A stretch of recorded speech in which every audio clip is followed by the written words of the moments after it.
Hello everyone, welcome back. I started much later than normally, um, almost an hour and a half late, because I had to just do some shopping, just do some stuff. Here, let's get my YouTube channel up and going.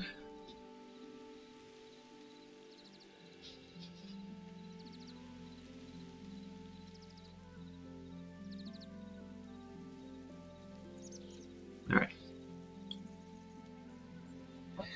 so I think I figured out my roads, which is really exciting.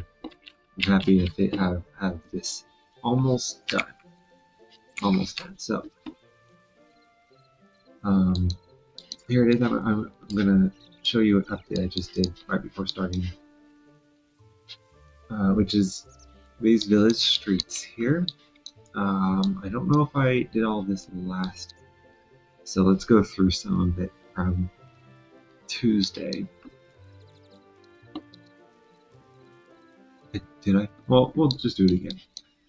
So I've realized that it's not connected to one of these things. It won't work. It won't function because a lot of these things I had separate, like just the street grid I had separate over here, and then I just had an import function with street grid, and it didn't actually input anything at all.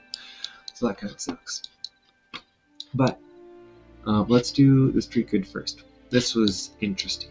Um, Basically, what I have here is that I've reassigned the values. Before, I just had anything that was a street was 1. It would output 1. And so I had my x value with an absolute value of inside 1. So basically, -1, 0, and 1 should all trigger the street grid, and that would indicate streets. I did that. I don't know if that's necessary to do. I think it was more just a visual thing for me, because I'm going to kind of manually adjust the size of the streets based off my prefabs. Depending on the size of the prefab, I'm going to have to change it. So yeah, so this is just more visual for now for me to see it. But um, yeah, so anything between -1 and 1 would become a street, and I would call that 1. Now, this is the x value, which I believe is north-south. I'm not sure. Let's actually just look at it right here. Actually, no, it's east-west, it looks like. X value is east-west, okay? So if it's east-west, it's going to have a 1. Then on the z value, it's going to be a 2, which means I can indicate whether the street is east-west facing or north-south facing, which is really useful. Because that will help with the direction of the prefabs, which I will show soon. And then, of course, if it is, if the absolute value, if the sum of the absolute values and the values are 0, that means it's the origin, which is going to be a 3. 3 indicates that it is an intersection. And I can use this street grid density now to determine which prefab to do in which direction. So if we go back to the village streets, we have the mask. The mask tells us the level of the streets. So all of these will have tiers. The closer it is to the city center, the higher the tier is. Now for this village, since it's a little bit smaller, this doesn't look like a small village. I'll have to adjust the values depending on, what buildings I make and how big they are and what it will at the end goal or look of it all. Um, but yeah, I'll adjust all these values depending on those. And so far, if you're really close to the city center, you're going to have a higher value. And so these numbers will change too. But this indicates really close to the city center or village center. You're going to be level 2 road. The further out you are, you're going to be a level 1 road. And I'll probably have a lot more tiers later on. But so essentially, if you're the first tier road, you are going to be you're going to again have another field function. So first this one determines where streets can be placed. So this is the village streets. So basically in the village streets is basically the mask here, the mask multiplied by the street grid. And so this determines how far out the streets will go from the city center. Then I go to another field function which determines the village mask, and this one is just basically the closer you are, the bigger the density is. So I've remapped that though to just levels, level 2 and level 1. And then inside here, I have another field function which goes back to the street grid, because this will determine the direction. Right now I have numbers discriminating against north, south, east, west, and intersections. So the first one is east, west, I forget already. But it's just basically saying that I'll take this prefab, rotate it 90 degrees. And then for 2, take this prefab, the same exact one here, and don't rotate it. So that indicates east, west, north, south. And then if it's a 3, that means it's an intersection, so do the intersection prefab. And here it doesn't matter if it's rotated. I can actually change that, and all it's going to do is rotate these intersections.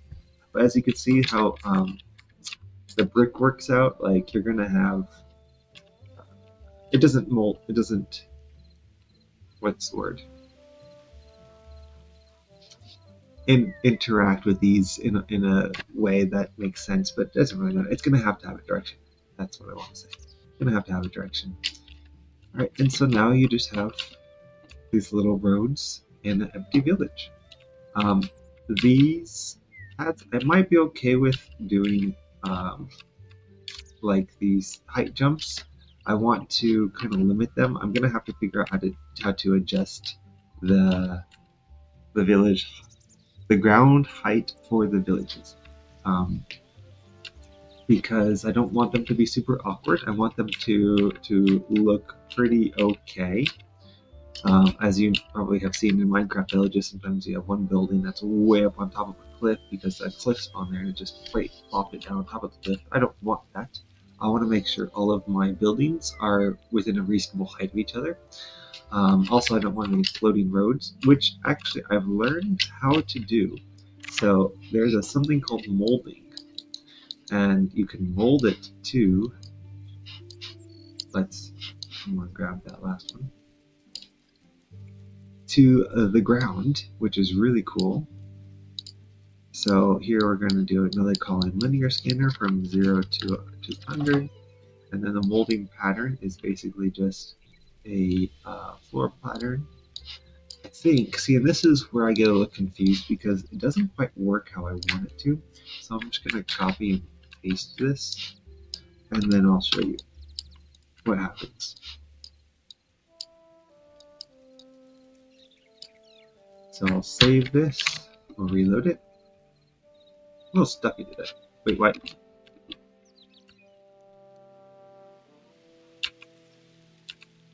Didn't. Nothing happened. Okay. Well, let's go see these. Like, that's interesting. If this actually is gonna work now, then for one thing, I can't show you what I saw before, but that's alright. If it works, that'll be great.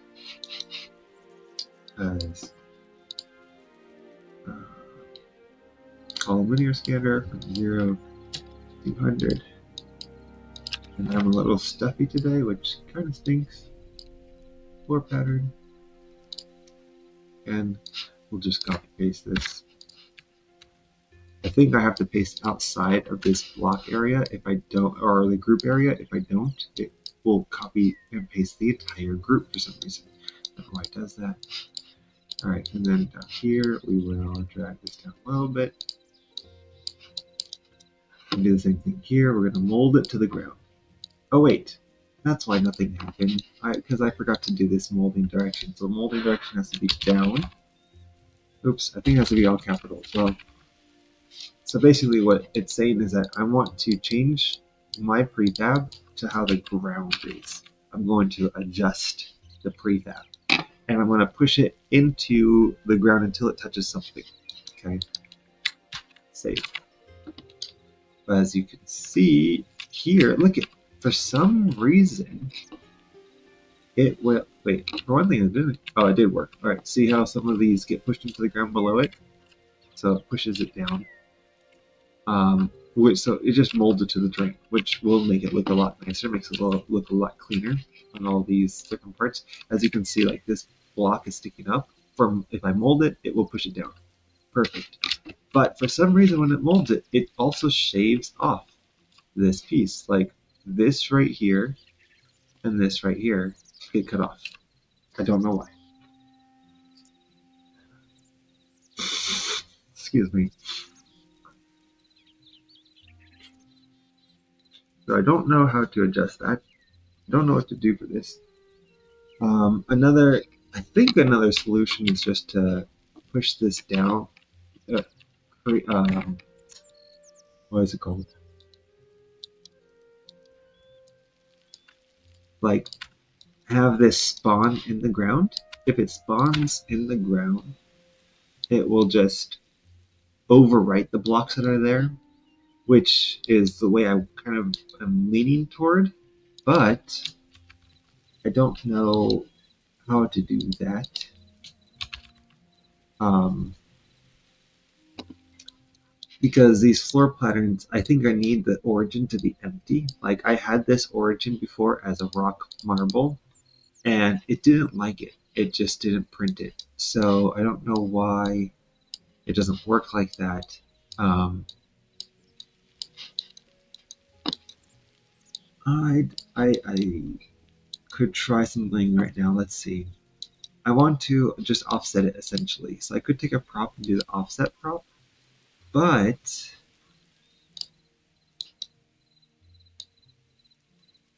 I mean, its position is already determined. No, its position is not already determined. It's determined by this too as well, right? So it's going to look to see if this block. So it has, let's say it's going through the world, right? It's going from the top Y to the bottom Y. And it's going check, check, check, check, check, all the blocks, check, check, check, check. And when it gets to this check, if I have an offset, it's going to offset it up or down, right? That's what I want to do. I want to offset it like down Y. One. So I'm going to hit the offset and it's going to do the down one. And so it's going to push it into the ground, or it's going to check underneath the ground, and it's going to see that it's not empty. So it's not going to place it at all. And if I were to do it up one, I don't think it would check it either. It would be placed in the same place, maybe. You know what? We can try. Let's offset the prop, right? We can try to do this. I don't know if it's going to actually work.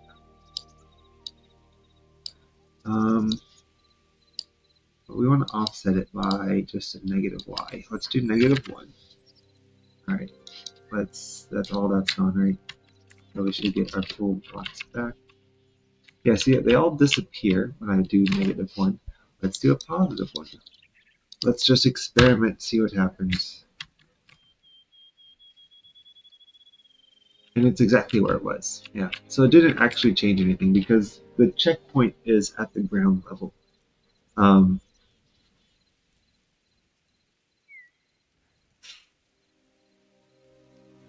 So not sure how to adjust this, but I just want to print to the ground. Now what I could do, I think what I can do is oops, uh-oh, it's frozen, it's breaking. Yeah, critical error. Index was outside the bounds of it. Okay. What happened there? Close. It's just the game broke. Alright. You know what it might have done too is I changed all the folder structure when I hit that prefab button, and so it might not have liked that. And yeah, we'll see what happens now.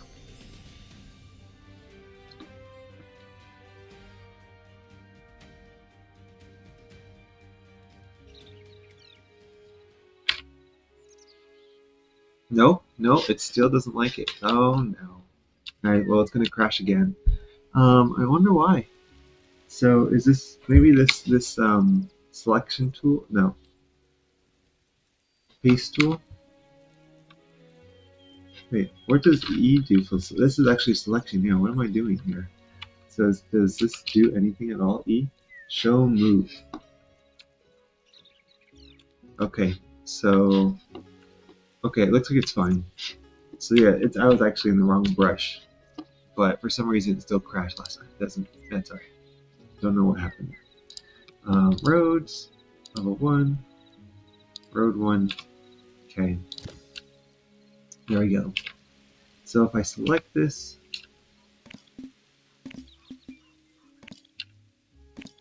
alright, and do this, right? So prefab selector tool.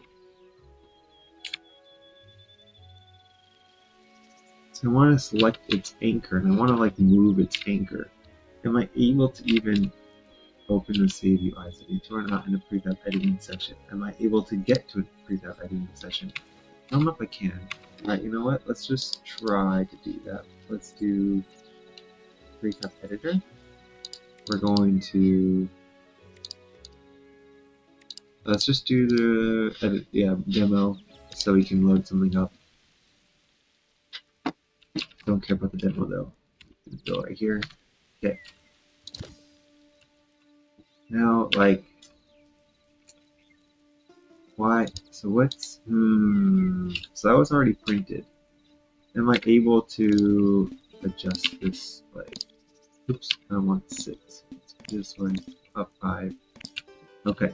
Now, is there a way to select this? Not find a prefab to select. Okay. So what if prefabs to save? I see. Overwrite existing files and put into blocks. Alright. So let's go here, prefab editor. I'm already in a session, right? Okay, so browse. Prefabs to save. Cancel. Edited. All. What does that mean, all? All the ones in here? Probably not. No, because it doesn't know. Alright.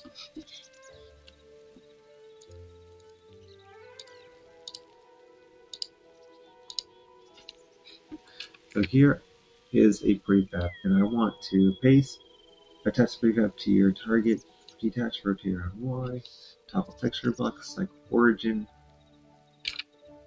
page up, page down, reset shifting. I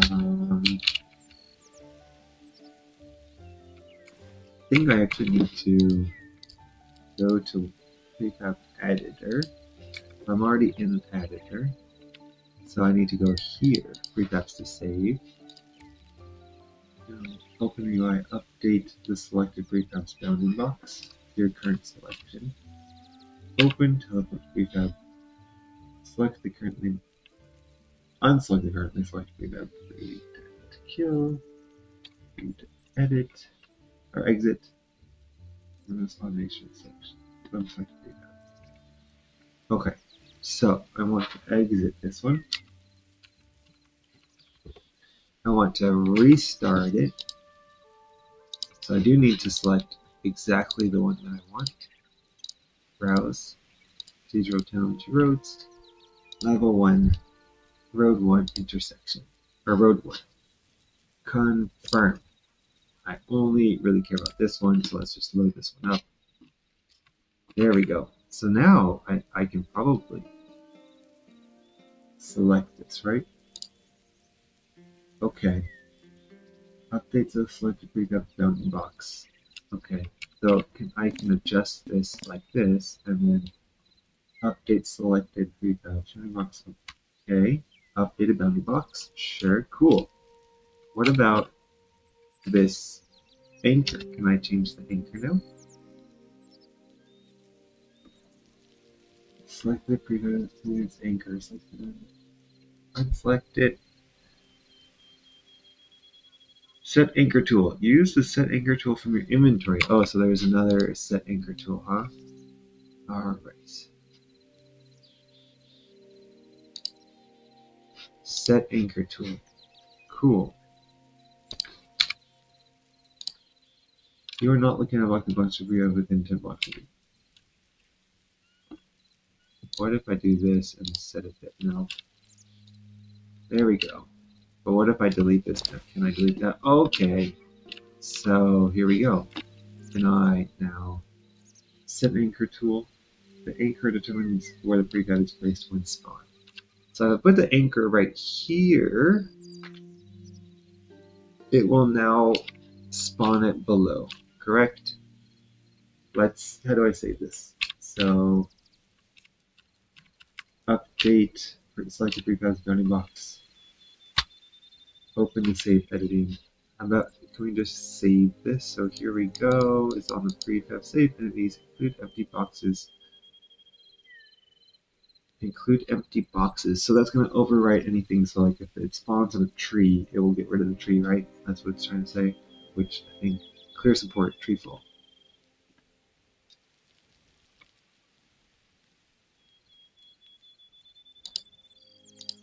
Let's just select all of that. Save.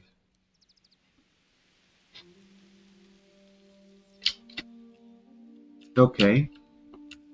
Well, let's try that again. Well, the following asset path is targeting older version. Prefab edit command copy. Did I mess it up?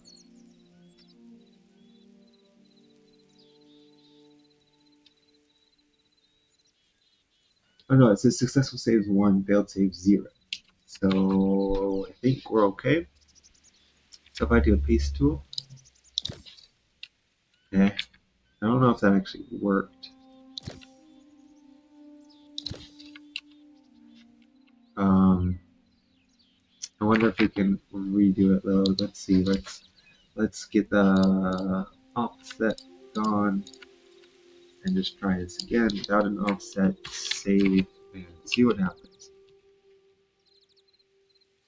Does it need a new viewport?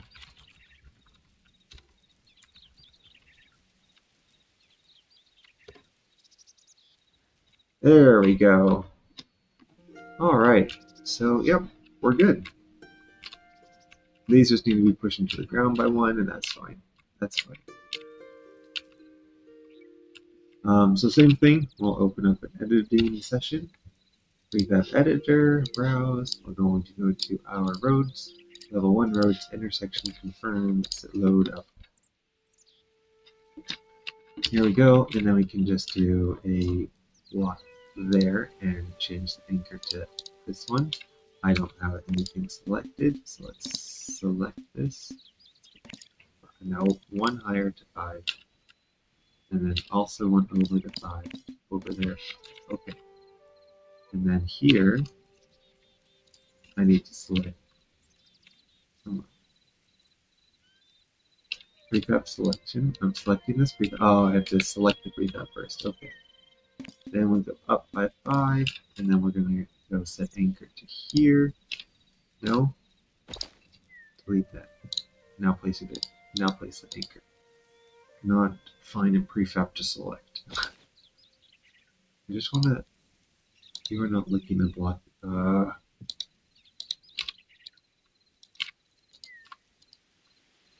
did I do this?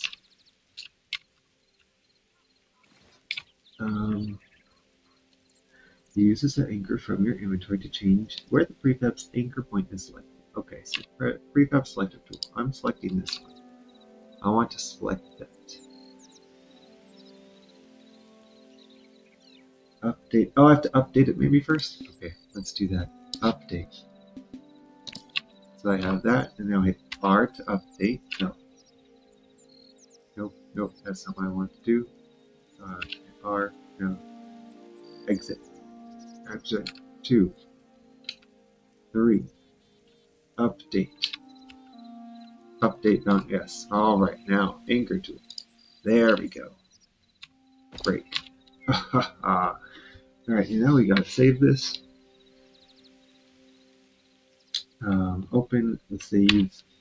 We're going to include empty box and support tree fall. Save it. Then what? Can we just reload? World gen reload.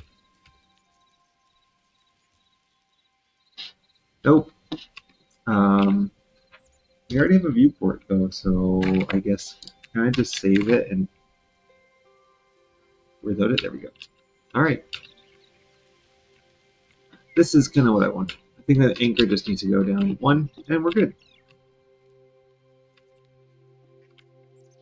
Alright, so let's now do the same thing for the other prefab roads. All of this is good. We are set. So what we're going to do is copy paste this. Copy and paste it.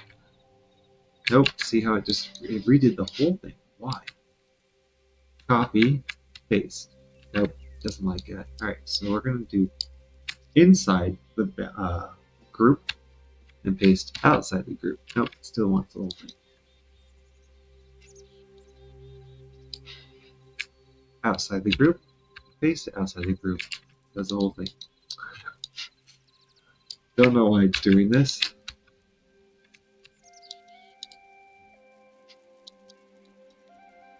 Alright, we're going to go like this.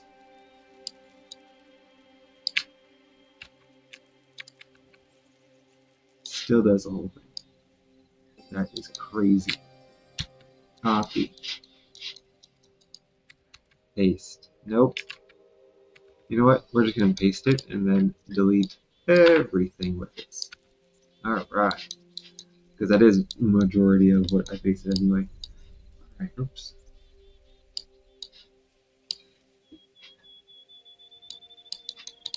So, we have another constant one.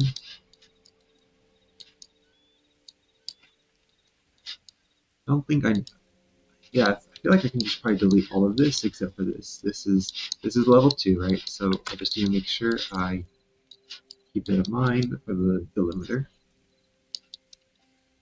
So put this down here. Field function delimiter. It is for anything with a 2. These are our level 2 roads. Okay. Now for our level 2 roads. They are also going to be directional. So we have the street grid, and we're going to look at 1.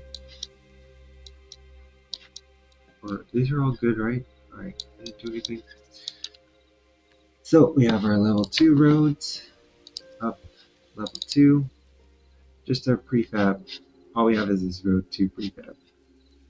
Right, but I think, so yeah, we just gotta go level 2, right, because this is level 2, and then we're gonna go road 2. Really, this should be road 1. We're gonna rename this to road 1. Because it's already a level 2. Yeah, it's already a level 2. We're okay. We're going to rename this now to road 1. Oops, we already have that. Honestly, I can go back and change the other file names, which we will do later. And this should work now. Level 2, road 1. Okay. Now this one doesn't have an intersection now, so we will do level 2. We're going to update this. First, actually, let's go find a village. So, in order to even have level 2 roads, you're going to need to, let's see, you're going to need to have, it is going to need to be bigger. The bigger the village, the more likely you'll have level 2 roads. I guess you could have a smaller village with level 2 roads, but it's, I think, unlikely. Gonna have to actually search for one. And then we have to come back here. Let's look. I think I need to do this strategically too. The X and Z, I've made it so that they have to be spawning every 1200 blocks or so, but I put a good jitter on it, and so that means it might not be exactly 1200 blocks in one direction. You know, it could be, there's a plus minus to it. I'm just going to go like this, though. You know, and for the sake of doing this, for testing, I should just not do this. Spawn. And now what we're going to do is, we want to test it, so let's get them close together. Instead of 1200, but where is it? Street and village, we're going to put them much closer. Let's do like 500 apart. That way we get a whole lot of villages all over the place. And we'll be able to test it faster and easier. I think it's clear dash that no reload. That's just great. That's what it is. All right. And this will reload the whole world with a bunch of villages. And there's the village right there.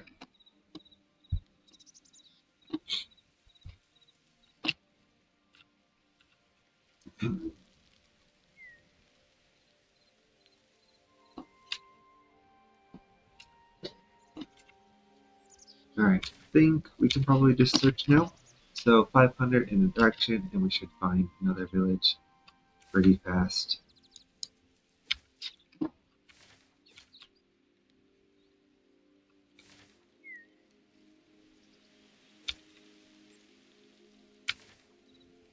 There we go. Yep, and here's the road. Here's the level 2 ones. Alright. This is the village with level 2 roads. Basically, these are placeholders for like street lamps or something. You know, I just wanted to make it look different just to make sure I know what's a level 1 and level 2. So we need to make an intersection for these guys. We can also redo this, actually make it look better. But yeah, let's do this. So essentially, I want to load up this. Oh, and actually, and they're what's it called? Already works. Their direction. So the direction already works. I just need to change their anchor point, move it down one, and create an intersection for them. So let's do that. Actually, let's do the intersection right now. That'll be easy. And then I can load up both of them. Come on. Alright, there we go. Ooh, I'm moving way too fast.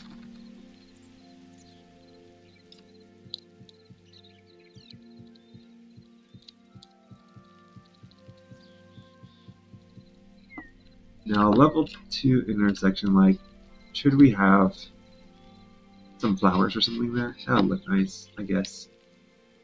Just to make it a little bit different than all the other level 1 intersections. Let's just add some flowers. Let's do some sunflowers. Alright. So, especially because I'm doing 3 wide paths, I'll probably need to make these tiles larger. That could mess things up because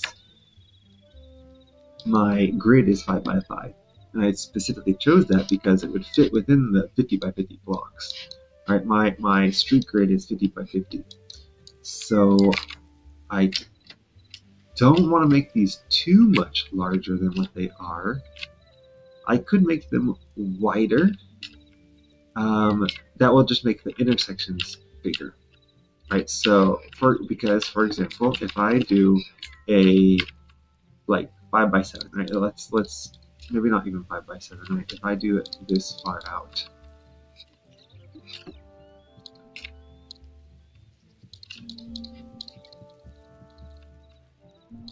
right? So that way I can add like a sidewalk here or something, or I could just do more stuff, right? I can make these more interesting. The street lamps can be further away from the street. They can start from like right here and go up. I could do that. However, and if I do a 5 by 7, you can see this is 5, and this is not 5 by 7, though. This is actually much bigger. 5 by 9. Okay, I could do 5 by 9 because as long as one of the axes are a multiple of 5, then these 5 by 5 grids won't matter. But as you can see for the intersection, it's gonna overlap with these other blocks, right? So this block here, if I pull these out too.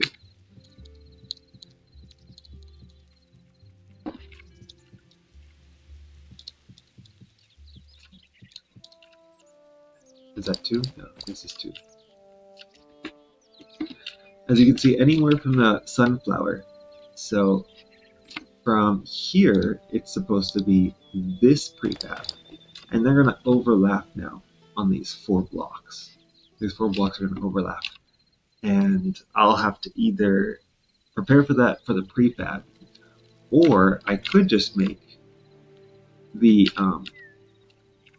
intersection that much bigger, right? So the intersection can go from here to there, all the way over to there, and to there, right? So that way these come out and start farther away from the intersection, and all of this will just be included in the intersection. But again, that might mess up my grid, because now the intersection is going to be that is going to be oops, nope, a 9 by 9 thing, right? Which is not a multiple of 5. I could, instead of doing 5s, I could do 10s actually. I could make this go out to 10. It can't go to 10, it has to be an odd number, doesn't it? Because if I could bring this out, oh, but it could be 11 by 11. Oh. It has to be 11 by 11. If I do 11 by 11, at each intersection, that would give how many in here? 1,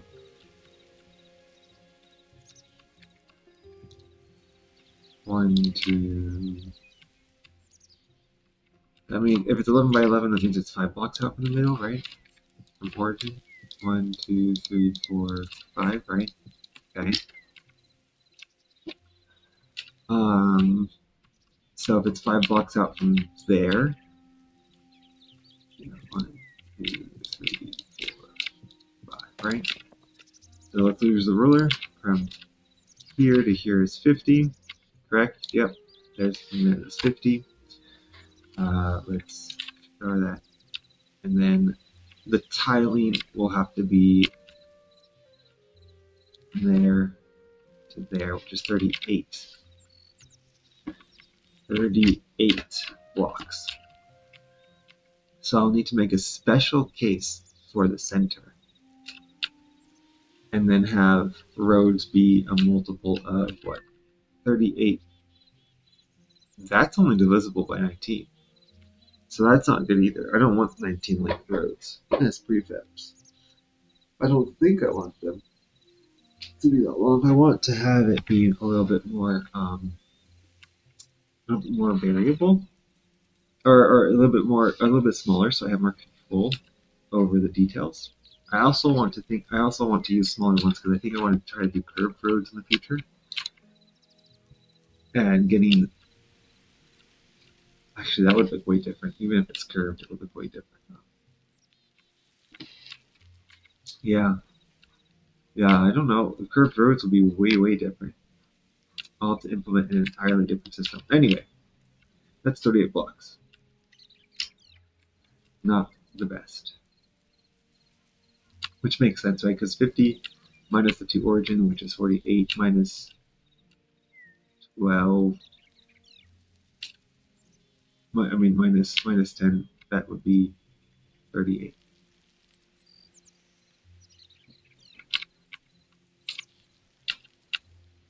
But that's not quite right, right?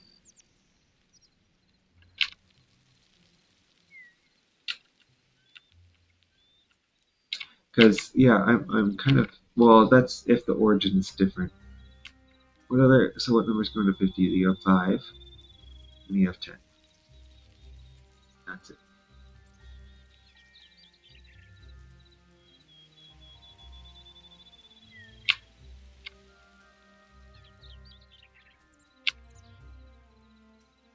I could do 10. Just because I use the street grid as a 10.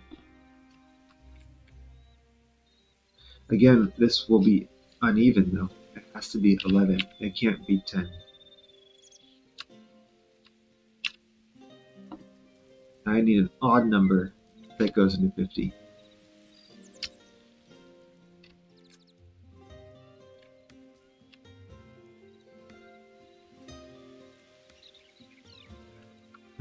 Or I can increase my street grids to 55 instead of 50. And that can work too. And then I can do blocks of 11. That makes this is so much space, right? For a village is, in my imagination, smaller than this. Right? This is starting to become like a town.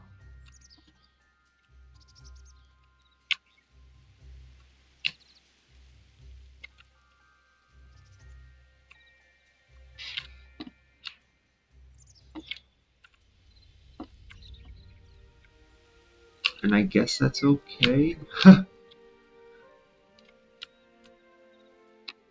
um,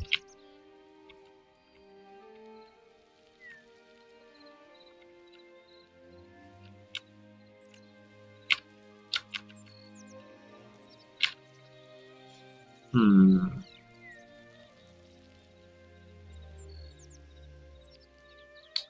You know what? Let's actually just build kind of a small shop, right? Let's do that.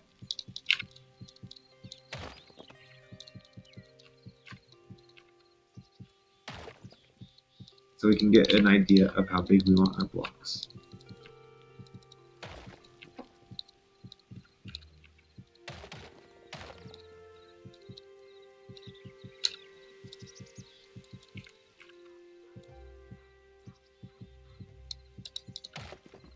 Okay. And this might have a front door that's only a little wide. Okay.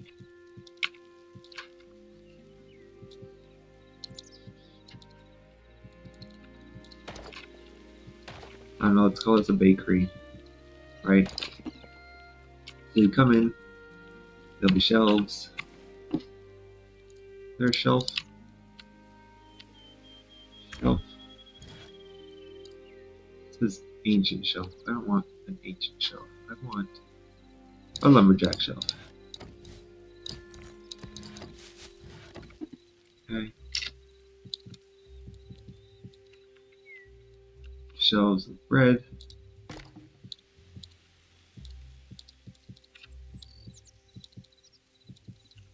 Right. You have shelves of bread. We're gonna have some windows, but we don't need to think about that right now because again, we're just trying to estimate the size of this stuff. You have shelves, that looks okay.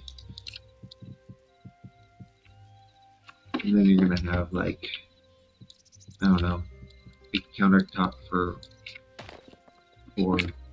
actually buying stuff, right? A checkout area. Okay. All right. Well, actually, we don't need that big.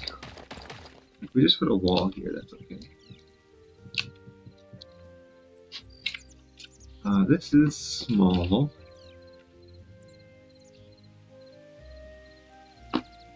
That's probably okay. I would want some decoration in here. Also, like, I'm gonna try to make it realistic, make it feel good. We can have here. So they have 2 blocks of space there, and then it opens up to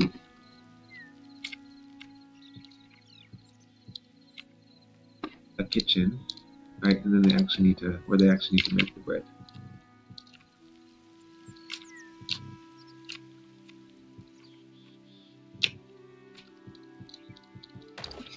Okay.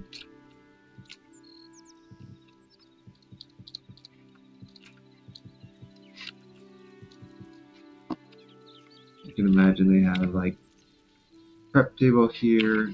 They might need more space for the ovens, huh? So let's do like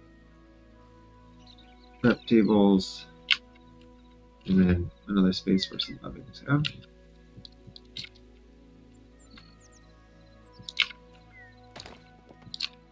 Let's actually put this in though, because I have those blocks in the game. Let's do an oven over. I want oven. There is no element. Furnace.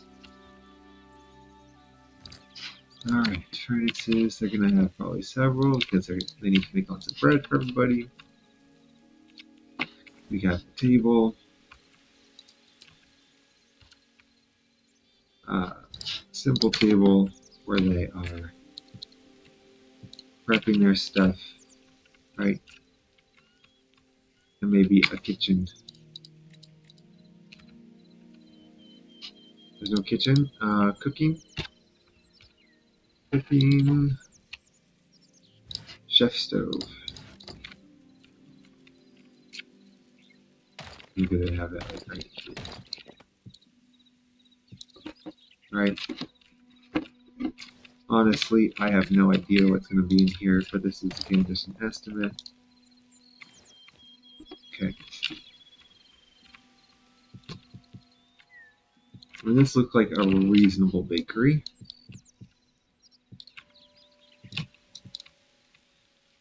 And now you have an idea of how much a single building will take up, you know?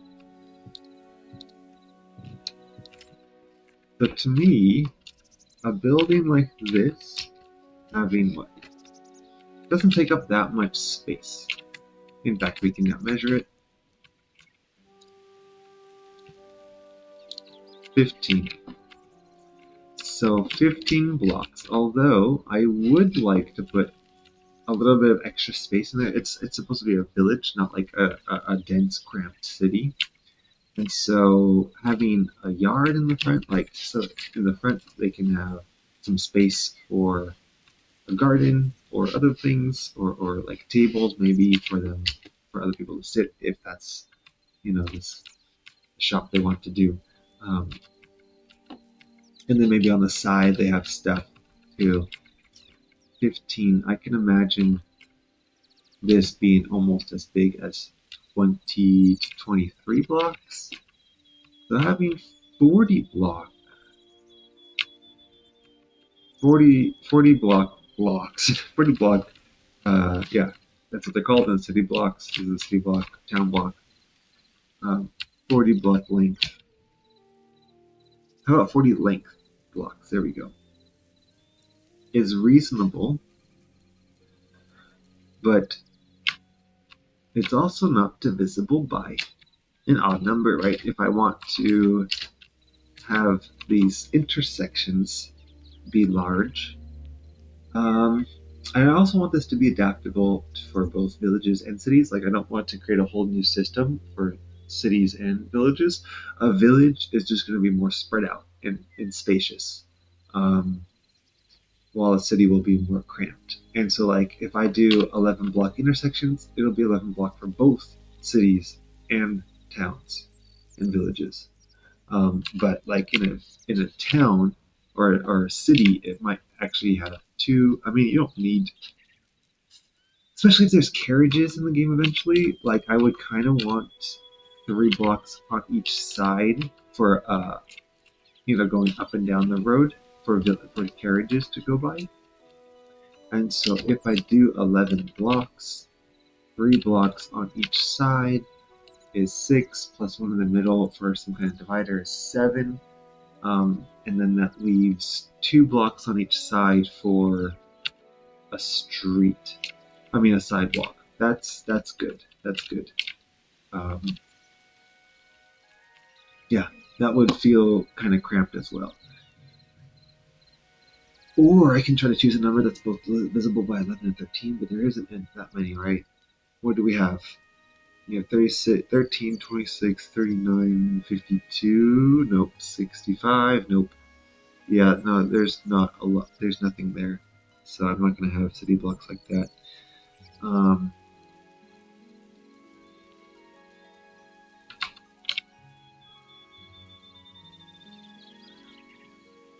11. Why do I do 13? 13 and then do 52. I mean, we're at 50 right now, so that's 52 is actually bigger than what we're doing.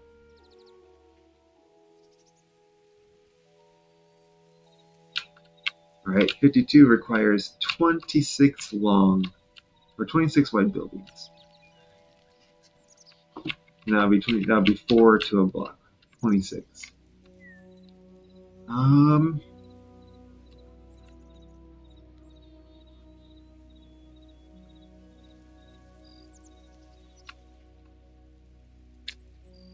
that kind of works.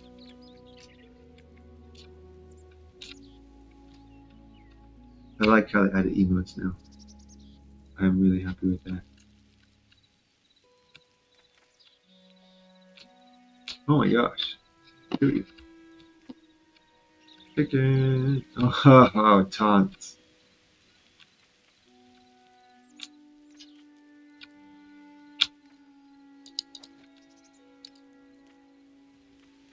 Dabbing.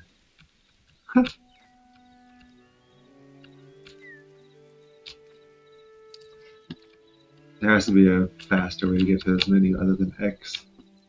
Anyway, alright. I think... do I want to do 13? Because 13 is really close to what I have already, 50. As I said, I could just make it more spacious. You know, I guess I just need to work on...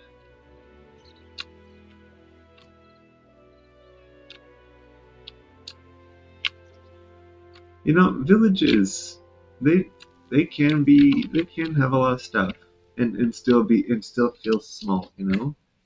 Like, for a village, you're gonna need some kind of town center. You can have some fountains in the town center. So, like right here, you can have a fountain, a town square, and then you can have some kind of government office building, right? And then you can have a tailor. Like you're gonna need even for villages, right? Especially if they're spaced out kind of far. This is also a large village, right? This is a level 2 one, which will be rarer. And so you're gonna need, you know, maybe a tailor, a blacksmith, an armorer, a baker, and then you're gonna have houses for us, a schoolhouse, right? You can have a schoolhouse, other things. You can have a bunch of stuff, all in this center area, and then a bunch of houses on the outside. Plus, I could even go out a little bit further and put like farmland. Like that would be cool. So 13 size squares for this, and then these will not be 13, they'll be because only the intersection needs to be 13. The other ones can be a bit shorter.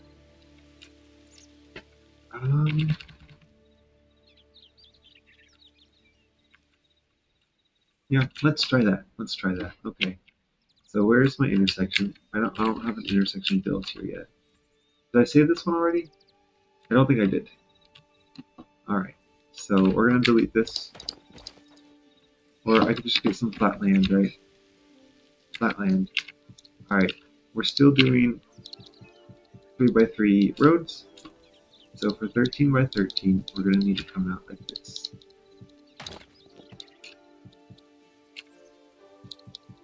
Right.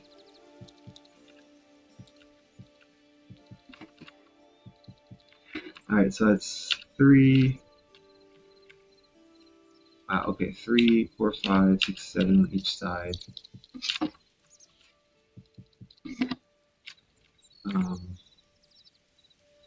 3, 6, 9, 10, 11, 12, 13, 6, 3, 6, 9, 10, 11, 12, 13. So that's the intersection for a village. I mean, it's large. It's okay though. We're gonna experiment with this. It's gonna take some time. Maybe I'll have to redo some stuff, but it's alright.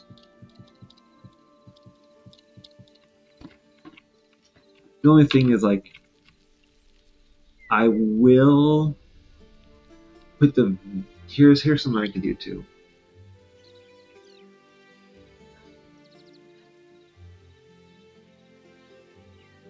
Knowing that it's a village. Oops. Like...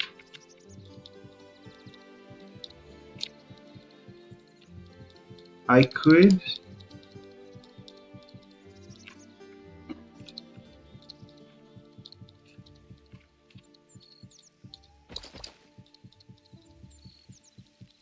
Alright, actually let's just do this for now. Let me think and do at the same time while I can't talk. I can only multitask so much.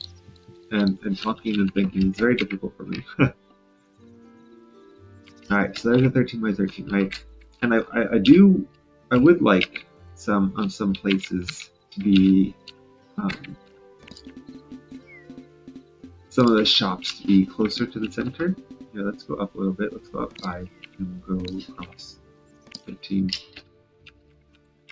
And just for the sake of it, we are going to save this actually. Prefab save as what?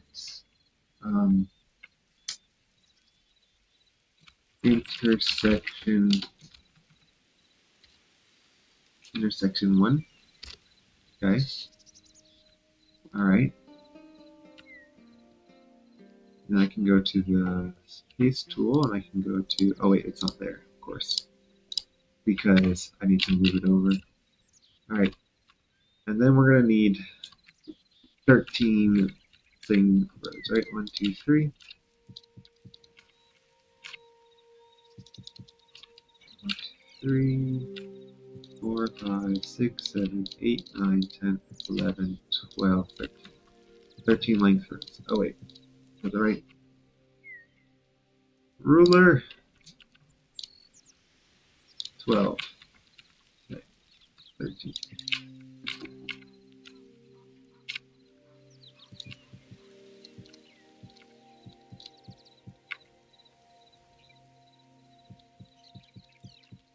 And this could still be like 5 wide. I don't need to make this really wide.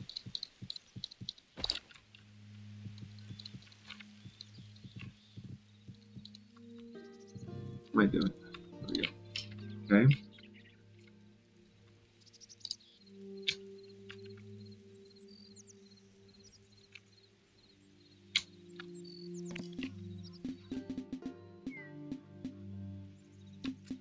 This is 14. 13.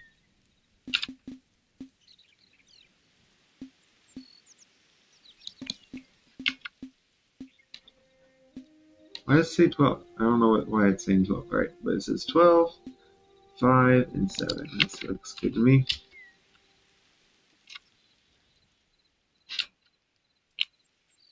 Okay.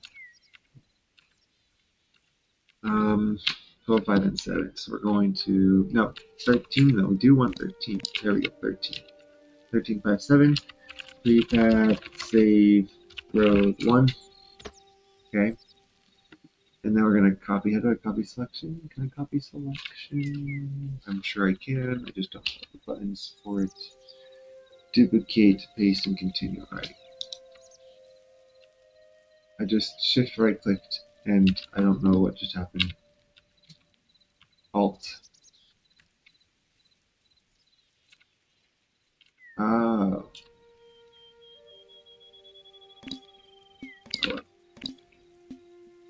13. Okay, and then that's too tall. 5. Alright, Alt. Duplicate selection, then enter move. I think T is move. Oops. That was shift, not Alt. Yeah, there we go. And then we can go here.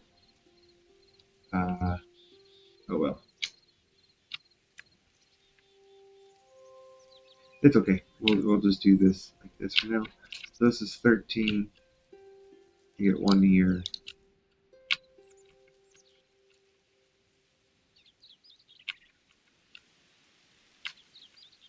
Wait. Oh, is that 13? Alright, Shift R. This is 12. Oh my gosh, the measurement tool is distance, of course, and it doesn't include the first block. This is 0. So it's 13 blocks wide. So I did 13 blocks wide and I messed that up there. Selection tool, I need to move this. I think it's T. Oops. Oh no.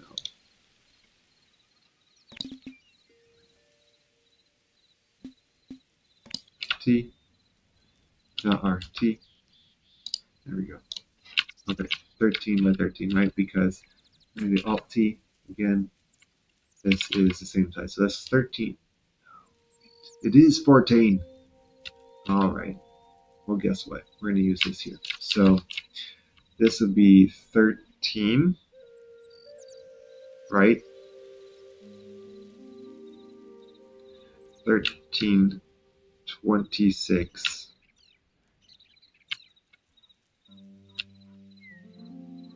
26, 39,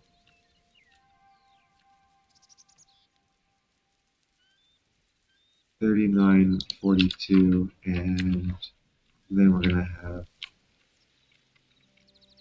a selection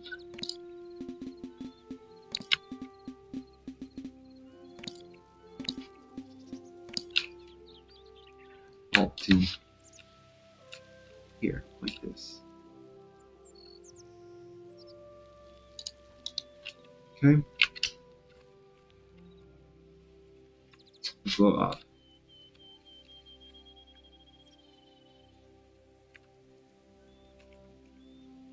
See. How do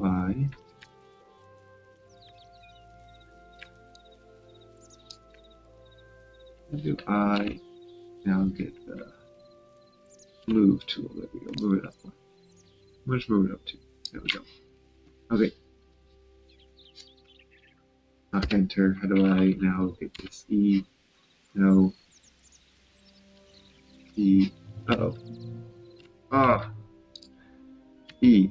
Move it up. And now just paste and exit. Okay. Now I can escape, right? Alright. Delete. That's the 52 blocks look like, right? So inside here,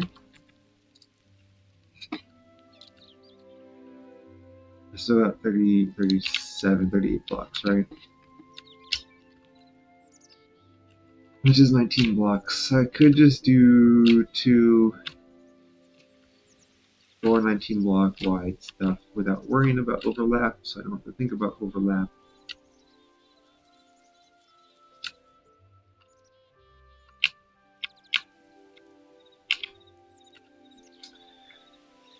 Or I can do 42, do 21 blocks, and place them and not think about this. So this part will be overridden. So when I plan for plopping down my prefabs and creating these intersections, just plan that these 4 corners will be overridden. Okay. So, see, the original math, the reason why I did this too is that, as I mentioned, how they're going to be overriding each other. If I have a bunch of smaller ones like this, and they're just wider, they're going to crisscross.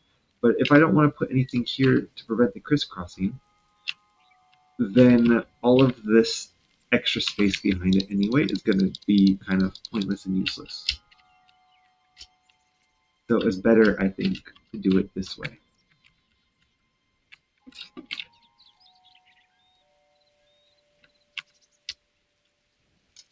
Okay, let's select this as a prefab now. We're going to go across, so it needs to be 13 down, 7 across, 5 up. And we're going to save this. Well, prefab save, prefab save, only to save as road 1. So this is one type of road, level 1 road. And I could build folders upon folders of different types of roads that can interact with each other in different ways to make it look more interesting. But we're just going to do that road 1 now. We're going to do intersection. I already did that intersection, so let's go up here. Procedural towns. Let's see what happened here. Alright, server. I want this one that has prefabs. Here's my intersections now. So I'm going to redo this. let's see if I can just one-shot it, let's see if this works. I'm going to cut these. These are now my level 1 prefabs. And I'm going to... Okay. I'm going to just rename this as intersection 1. Okay, intersection 1, road 1. Sure, that works. I'm going to now do my street grids, not as 50, but 52. And I don't think any of the other math needs to change. That's why I'm doing all these nodes, these meshes, because I think this helps make the math so much easier. All this is 52, none of this needs to change. Alright, it's just 52 now. These, though, need to change now to 13, scales of 13. And I don't think this Z matters. Yes, it does, because it's going to go north-south roads and these roads, so 13 by 13, but that fits within 52 by 52, right? I didn't do that math wrong, did I? I did do the math wrong, didn't I? No. 39, right? 3 13s is 39 plus 13 is 52. Yes. Yes, 49, 52. Yes, okay. It's 52, 13x, 13z. All of the village, all of these numbers don't change. And now I just need to change these prefabs. So, street grids are good. And then we're going to do level 1. These are level 1 roads. Level 1s are the furthest from thing, right? They're the lowest tier. So we're going to do level 1, and we're just going to do road 1. Okay? That is that one. And then this is road 1, right? Road 1, road 1. And then intersection 1. Intersection 1. Okay. We're going to save this. We are going to create a viewpoint of 8, 7, 4, 5. Let's do 5. That should be enough to capture all of this. Okay. Good. It works. Oh my, we have to lower the anchor point again. God about that. That's okay. We can load all of them up later. Alright, so this works. Now the level 2 ones. So let's create our level 2 ones. These will have the street lamps. I can probably also just do this. Intersection, just plop that down.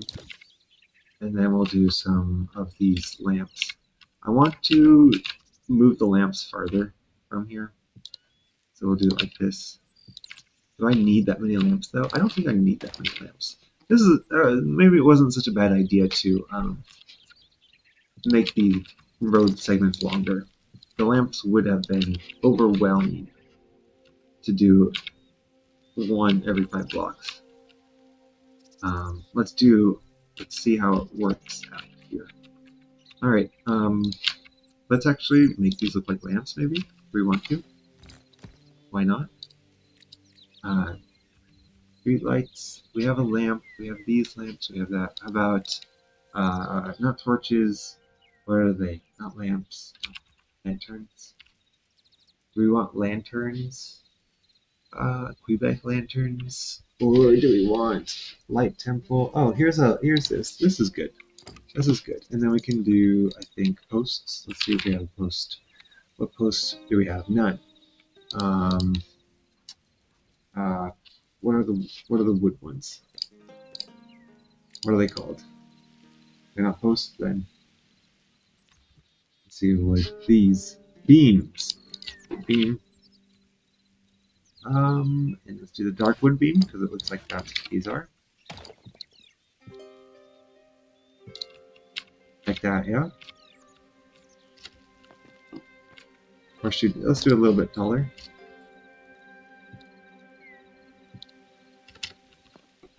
Yeah, that looks nice. That looks good. Okay.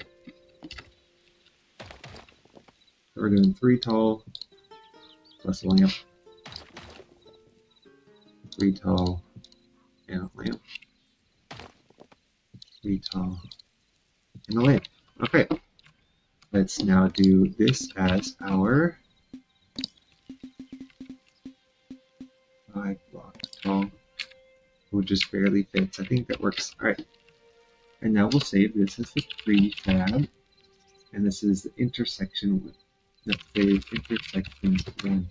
And the reason why this works is because my folder determines the level of its intersection 1. Okay, so this is a level 2 intersection 1.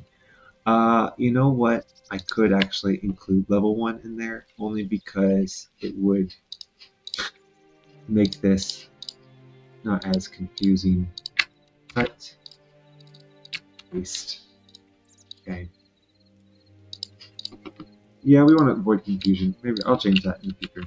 Alright, so now we're going to, let's delete that in this selection, put this back, put that back, and make this wider. Alright, so 1, 2, 3, 4, 5, 6, 7, 8, 9. Wait, that was 4. 1, 2, 3, 4, 9, 10, 11, 12, 13. Okay.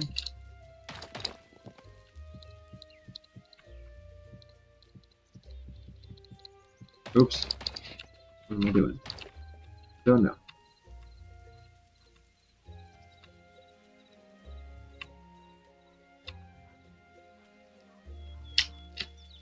Oh, interesting. Do I want to just have a northwest, east, south one? Because I just realized, look, instead of rotating it, I could just do a different prefab, and it will give me a different rotation on the roads, which will look fine. That will look fine. Prefabs, though, the more... So I'm debating this right now. The prefabs don't matter too much about hard drive space, but it does take up space. It does take up hard drive. The more prefabs you have, the more hard drive space. Like literally the prefab folder for let's no. Oh jeez. What did I just expose? I can't even show this up. Actually I kind of can, huh? Let's just go to this one, Hytale. Nothing to do, I don't think. I'll have to go check after. Or you know what I could do? I could check right now. I just do this one. And that will be there, and then I can open this back up. Onto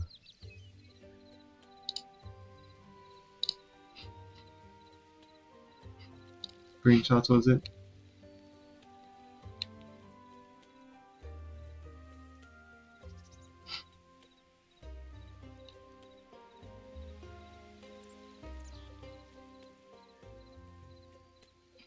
Nope, looks okay.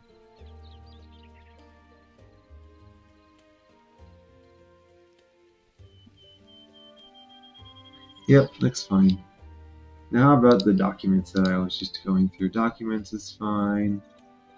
Personal is fine, I think.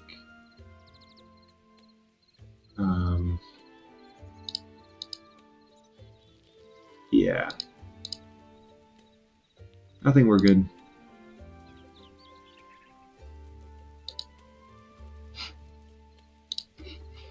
Yep, I think we're good. Alright, so let's get back to this one. And now, let's look here, pre-release files, server. This is all I wanted to show you was this prefab folder. Prefabs. Alright, this is all the prefabs. Show options. I don't want to open property. There we go. 1.65 gigabytes. The prefabs are 1.65 gigabytes. And I don't think they even have that many large things in here. Like some of the files, because even though it's just a text file, these text files are huge. Like every block is like 6 lines for a prefab. Right, so you have a cave here. Let's just do, it doesn't really matter. Right, each block is like 5 lines. So if you have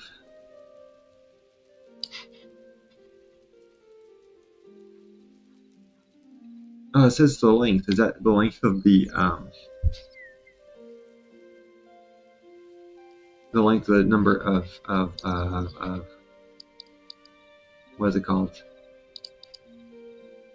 Text? Characters, thank you. Characters. 29,000 characters just for this prefab. Well, just for this one prefab. And so that one prefab, I think, is 29 kilobytes. It's not that big. But you can see the number of blocks you need is by the volume of what you're making. So like doubling the length of one side, or like let's say instead of like a 40 by 40, you want to do an 80 by 80, right? Thing, and 80 blocks tall too, right? We'll go doubling in all directions. That's 8 times more space for a single file. So some of these can be like absolutely huge. Like a dungeon, right? Let's look at the dungeon. A labyrinth. Oh my. Like that seems like it could be absolutely huge. 615 kilobytes, right? And that's just one prefab is 615 kilobytes. Of text, 615 kilobytes of text seems crazy. Right? This is almost a megabyte of just text. I don't know. I feel like they're definitely there needs to be a way to compress these or make these smaller. These are just text files and yet they're a megabyte long. Seems like it can get out of hand pretty fast, depending on the size of what you want to build. Seems like it can get really out of hand.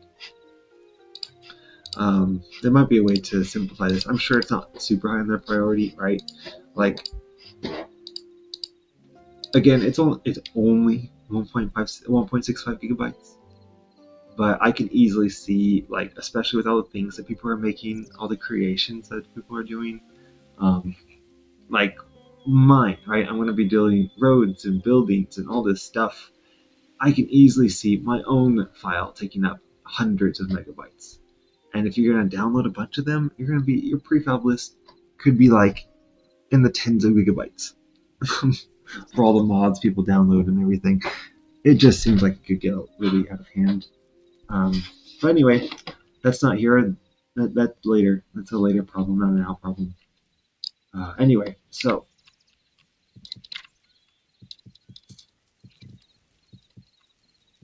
let's see.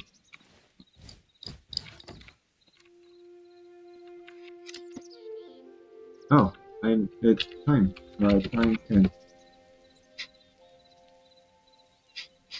Oh, okay. Thought it looked like it was going down. Anyway, so we have a single street or light, or oh my gosh, we have a single tile here. 13 by 7. 13 makes the midpoint 6, right? 1, 2, 3, 4, 5, 6. No. Oh, that's because this is not 7. That's not thing here. Okay. This is 13, right? And if I use the ruler, it should say 12. 12. Good. Alright. Which means the midpoint is tile number 6, I think. 1, 2, 3, 4, 5, 6, 7. No, 7, because now it's 6 on both sides. Okay, here we go. This is there. Is that enough lamps?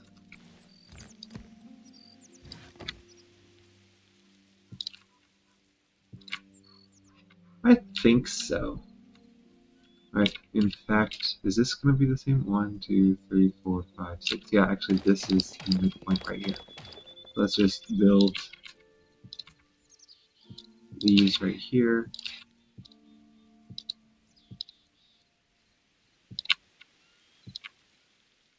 Like if I were looking down, yeah, that's enough light. I think that's enough light. There's 13 blocks between each one. I know that these are not nearly as bright as Minecraft torches. Minecraft torches give off light of like 13 blocks. Like this would only be light level 6. I feel like it's a lot less in Hytale. But I think this is nice, especially for a village. You know, it's still a small village, technically. Alright, so yeah, I think this is fine. Let's just do one of these torches for tile. Alright, and then we're gonna save this. Prefab.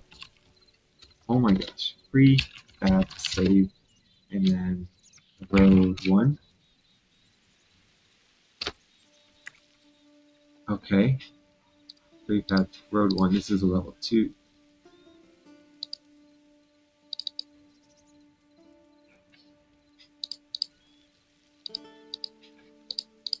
We do. Alright, time to check. Double check. Alright, paste. Procedural town road, level 1. Intersection 1 is done. Enter road 1 is done. Okay. Yeah, I will need to look back on this whether or not I want to do. I really don't want to. That was what I was talking about. That's how I got distracted. Anyway, I could create a separate one for each. Although when this does it, it doesn't get. When I rotate it here, it's fine.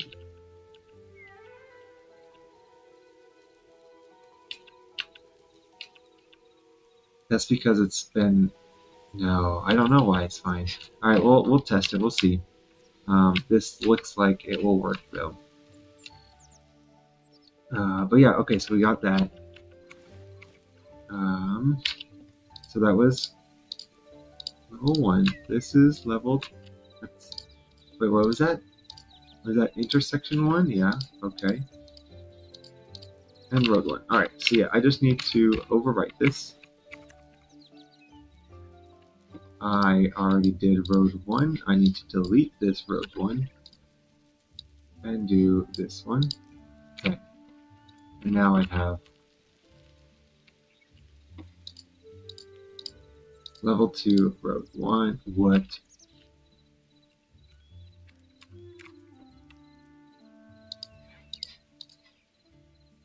Okay, we're ready to save it. Alright, well, we're gonna do it again.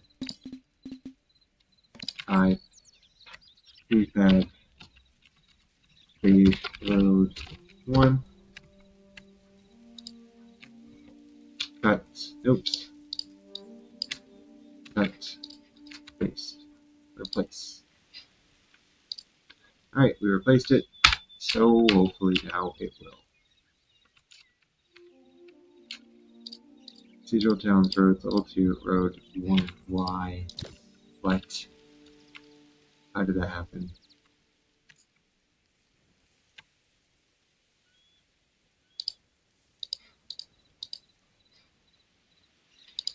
What just happened? Alright, let's do it one more time.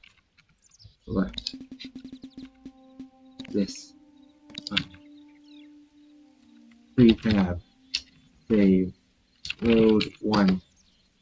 Save selection as road 1. We're going to delete this prefab. We're going to take this one from here, saves. This is the new one. We're going to drag and drop into level 2, road 1. Level 2, road 1. Level 2, road 1. Alright, something's not right.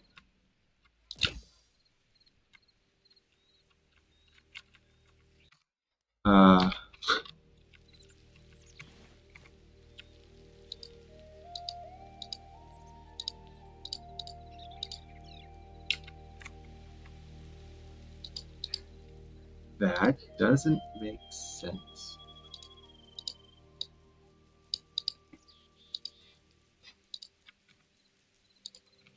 Select. One more time. Prefab. Save. Road 1. Okay. Got a new one. We're going to delete this one. Let's see if the game even knows. Maybe it has an issue with the fact that no, it's not there anymore. Not there. Okay. Okay. All right.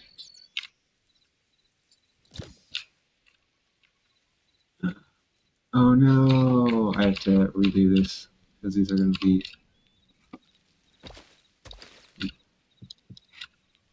forever. That I thought it would actually save it as a grass, but I have to resave this one too. All right, save it as 5, and then we're going to do 3 tab. Come on, we got save as intersection 1. All right, let's delete this one too now.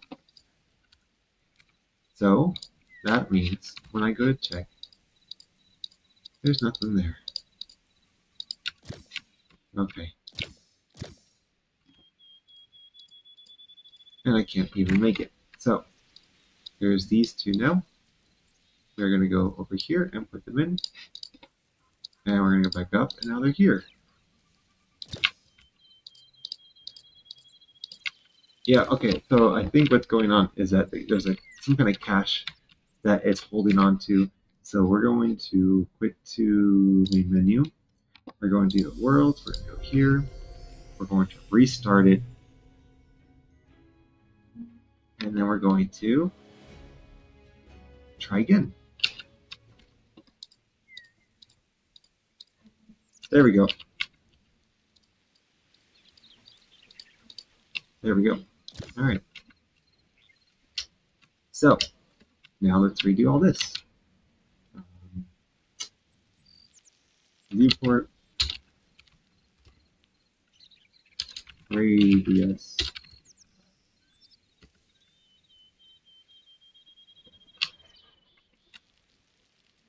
Dang.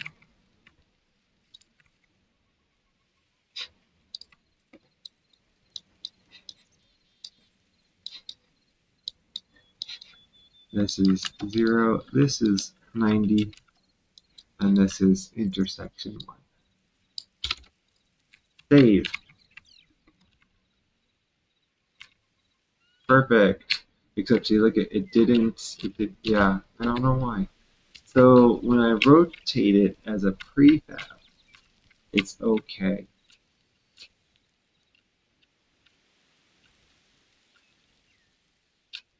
But when I rotate it, no wait. Yeah, when I rotate it like through this method, just rotation here, it doesn't like it. That's interesting. So what we can do is, I think this is an easy fix. What we can do is just select this.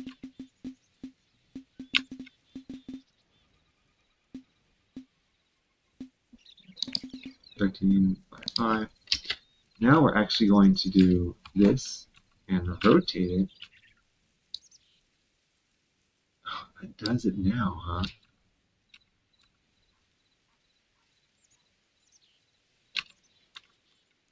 Okay, you know what? Never mind. What I'm going to do here, stop selection, stop, clear, delete. I'm going to load it as a prefab, level 2, road 1, and just rotate it there. See how it changes that? It doesn't. When it prints, it actually changes it. Interesting. Okay. So it just shows it on the preview. Okay.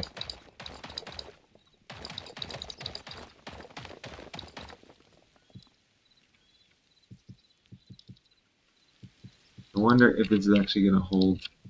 So I will now have to make a north, that doesn't matter, a north, south, east, west direction for these, which is fine. Just to make it look prettier, I'm fine with that, taking some time to do that. Okay, here we go. Selection. Reselecting right here, so it should be 5, 7 wide, I mean. And it should be 5 tall. I forgot to put this out here like this. So this is 13, 7, 5. We're doing east-west now. Alright, so we're going to save this. Prefab. Oh my gosh, right. Prefab. Save as road 1. And then we'll do east-west. Or west-east. Road 1, west-east. Okay.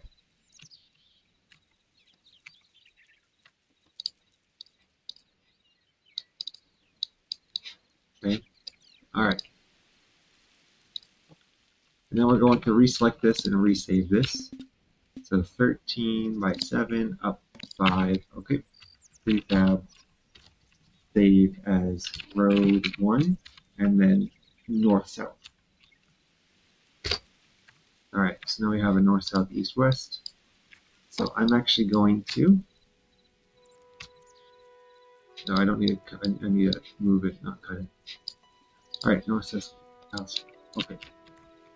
Northwest, east, south. So I don't need to rotate them at all now. I just need to know the direction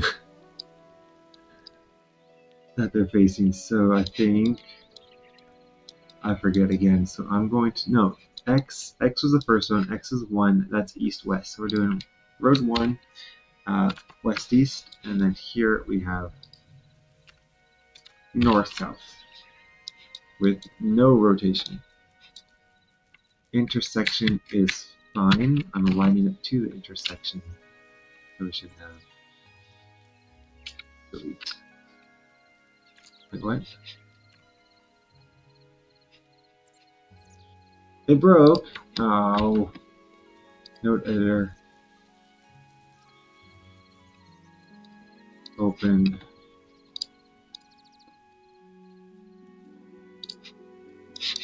Alright, it was just a file change, so this is fine. This is fine. We're just saying no rotation now. Make that 0 rotation.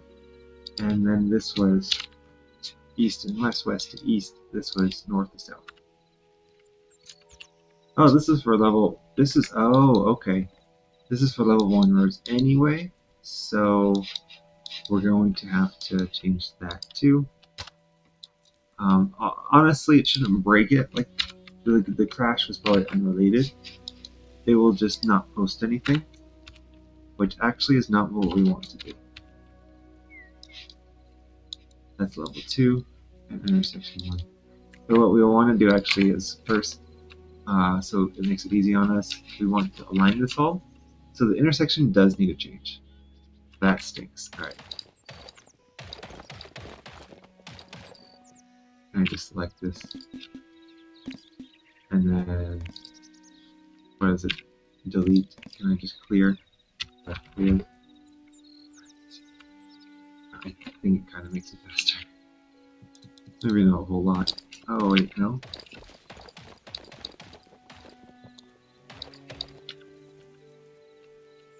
Why is this one this way?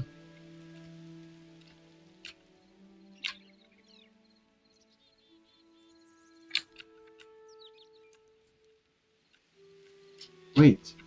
No, that intersection's okay. This intersection's perfectly fine. This intersection's okay. Alright, so we're gonna change this selection tool. These are messed up for some reason. We're not worried about that though. So we're going to copy this directionality and go, this is okay, 13 blocks, up 5, and then we're going to go to prefab, save, road 1. Okay, so now it has that directionality, and that's a good directionality. We're going to, that was supposed to be, what direction is that? Oh, east, west. East, west. We cut into level 1, paste, and back to Hytale.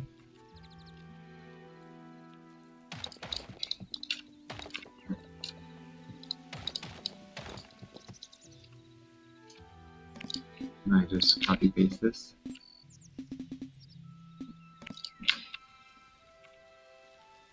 Alt T.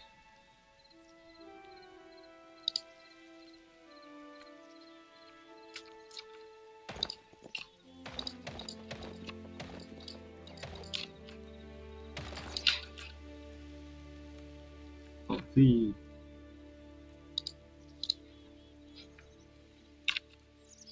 Alt T. T. T.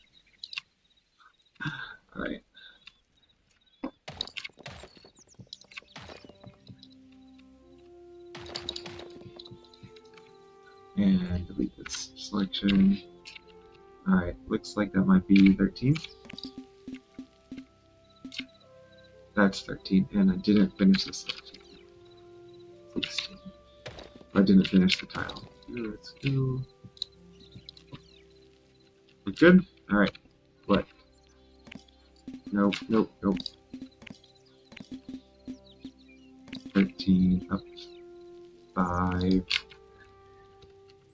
3 for that. Save, and this is north-south. So road 1.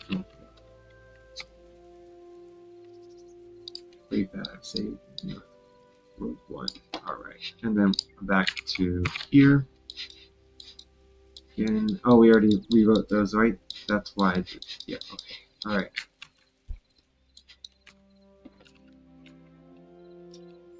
Ah! What?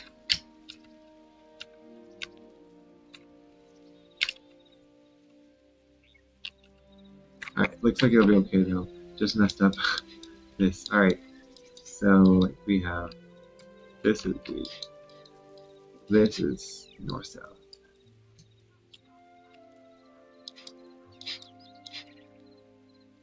This is north south. And this is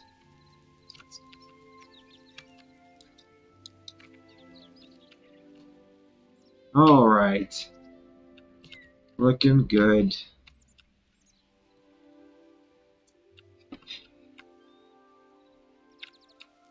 Wait a second. What's wrong with that one?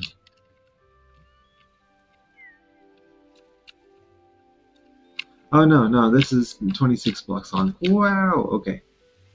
This is 13 blocks. Alright, next up. I need to move all these down, all their anchor points. So, to do that, we are doing the prefab editor. We're going to browse, and we're going to do all of them. North, south, east, west, down. Add to list. Add to list. Add to list. Okay, we're doing all of these. We're moving all of them. Go up, level 2, road 1, add to list, northwest, east, west, west, east, north, south, and intersection 1. We're good? Alright, confirm. Load. Alright. We got everything good, yeah? So, prefab selector tool. Got there. Alright. We're going to move this now. We're going to change that to the anchor. Yeah. But this is the prefab selector tool, right? I have the selector tool. Okay. There we go. And then I delete this. Perfect. And then I can go to prefab selector tool.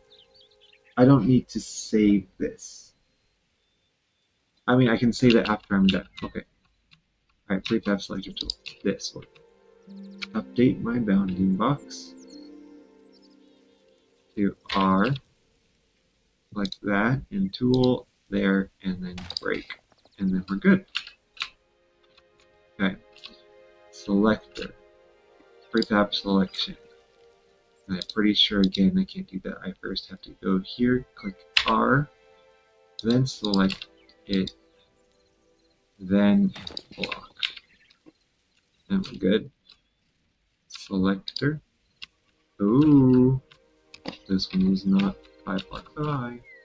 Alright, so we're going to increase this up to 5, so 5 wide, and then we're going to 3, we're going to update the bounding box, put that there, put that there, break that one, and then we're good. Prefab selector, LN2, so we're going to bring this up to 5, then we're going to update R, Place block there. Place set anchor there. Break block. Okay. Last one. Selector.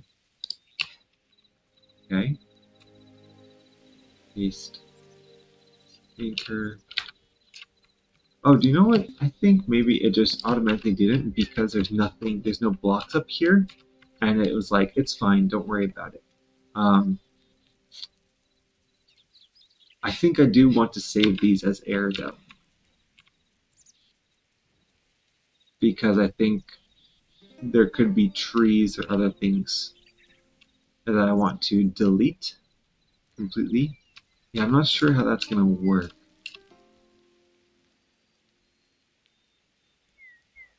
I think, yeah, I'm not sure. I'll have to do some tests later.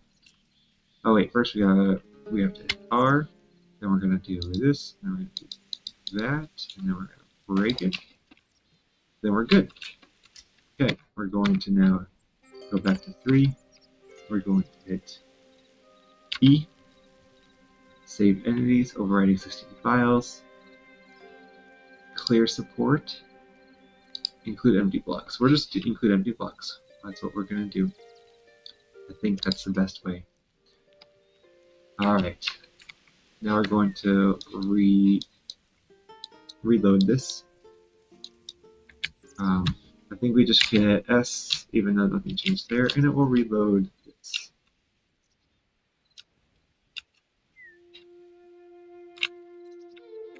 What?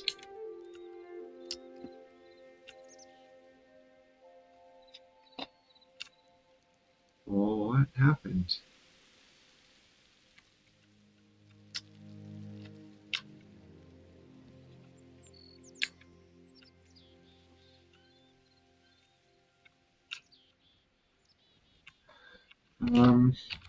Viewport radius. It should be big enough.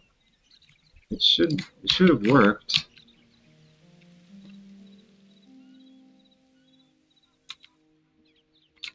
Okay.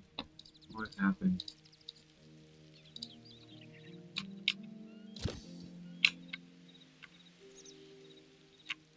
I guess we'll go back to the session. Pick up editor, browse, and we'll just bring them back up. This one, or this one, add to list, this one, add to list, intersection, add to list. And then we'll go back up to the one. That was level 2, right? Yep. Add to list, add to list, add to list, confirm. Load. What happened, guys?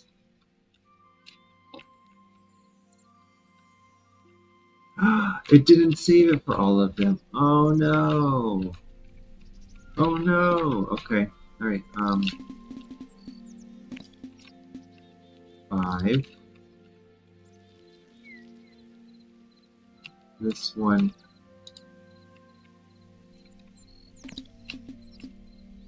5. Okay. And then we have here, we have R. So we can update, oops, this one. Break it. Okay. I mean, how do I save it now?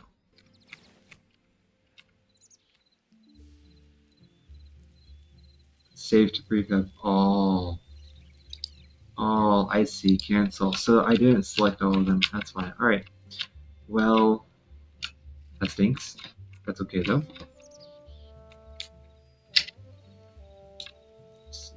So 3 is to select, 1 is to go bring it up, 3 back to 3 to hit R to update it, and then we click that and place the anchor there, and then we break it. Okay.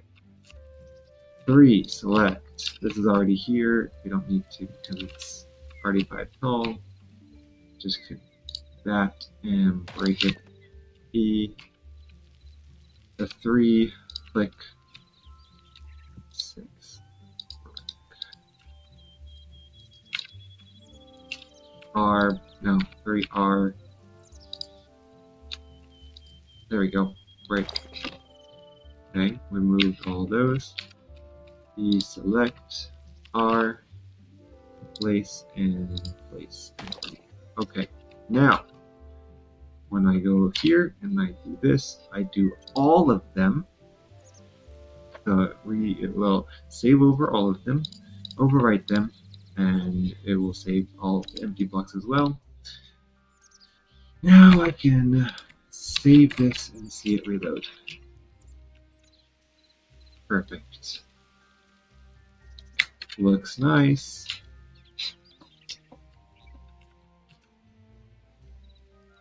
Okay.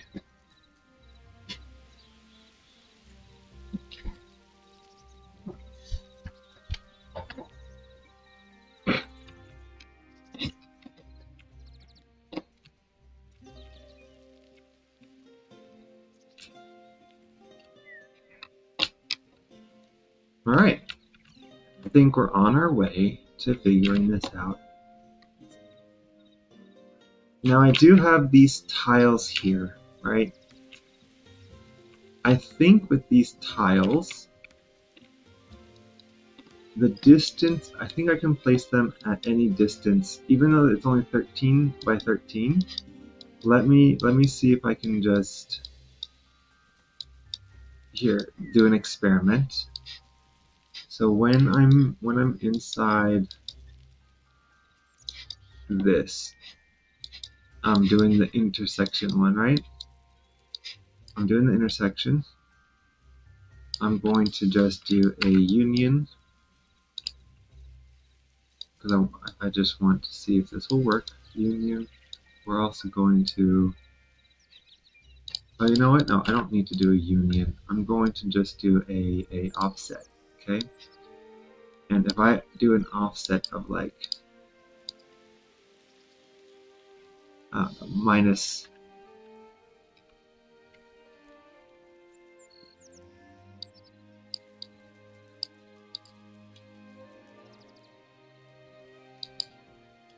minus 26 and minus 26, right? Will that work, or will it have issues? Okay, nope, it's fine. It's okay with that.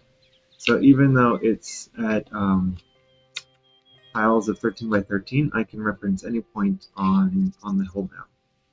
It will automatically just plug it in. So that works out really nicely.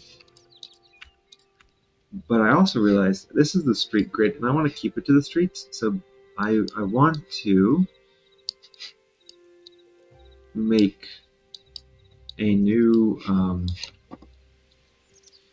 prop, and it will all these props will populate the village. Do I want a prop for every building, or do I want to just do a prop? We're gonna delete this now, even though I am very happy with that discovery. That was when I realized I can do meshes inside meshes, calling anchors of meshes inside meshes. Anyway,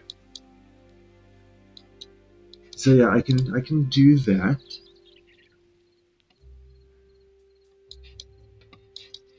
I could create a prop for every building, or I can try to do city blocks as a prop. You know? Or I could just call a whole...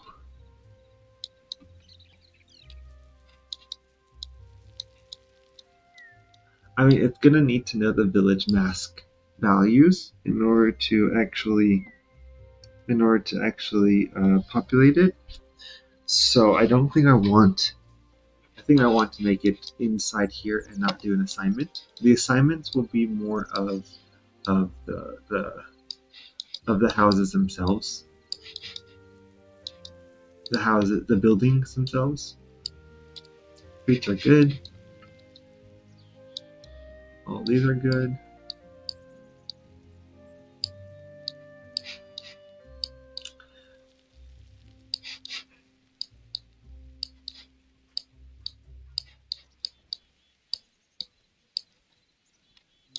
So yeah, let's do a prop right here.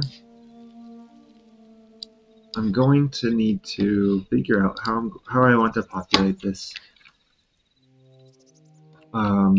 Every block can have 4 buildings now. That's what I've decided. Doesn't seem like a whole lot, but I think that'll be okay. Now, to determine what buildings get placed where, if I do it as just the mask, but basically as we've as I've drawn many times. Oh, I have it right here. We have basically a noise map that's centered around this, right? It's going to be like 1, and this will be like 0.9, and this will be like 0.8. Okay.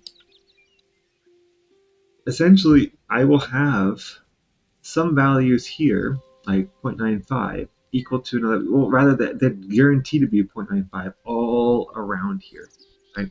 So if I have a city block, which actually these work out nicely, like I'm going to subdivide them into 4 bits, right? If it samples this part right here, that's 0.9, and it samples this part here, that's 0.9. It's going to put the same building there, and I don't really want that. So to randomize it even more, I could take a smaller, another noise map and add it to this one. Okay. So this will determine,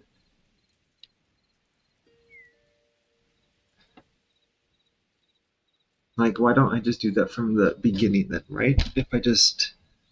If the village mask is going to determine these buildings, why don't I just take the village mask and add it right away? And add it to another noise map to it right away? That's a good question.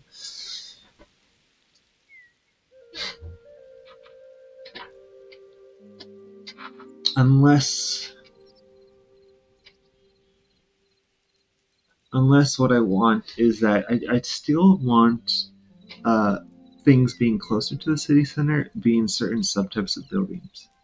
So, in fact, I can even bring this up further. I can actually have like multiple levels of different blacksmiths, right? Like a higher level blacksmith in here that has more stuff, and if there's ever NPCs with trading going on, I can add all that to the levels. But yeah, I could actually have like a higher level blacksmith here than here. So having subdividing this into 0.9, 0.8 might still be good. So I can have this mask determine the level of the building, the kinds of buildings in that level too. No, that's fine. The level of the building. Yeah, and in that subsection, the levels, I can create like different parks or different blacksmiths, or also just whole new buildings like a government building, schools, things like that. And that can be determined by another noise map or even 2, because I really want to. I mean, it's okay if there's multiple blacksmiths or multiple schools. Like, I'm not opposed to that. I just want it to be kind of rare. I don't want it to happen a lot. So we can create a noise map, make it really noisy, and then add maybe a second one on top of it, and that will determine the kinds of buildings that we get.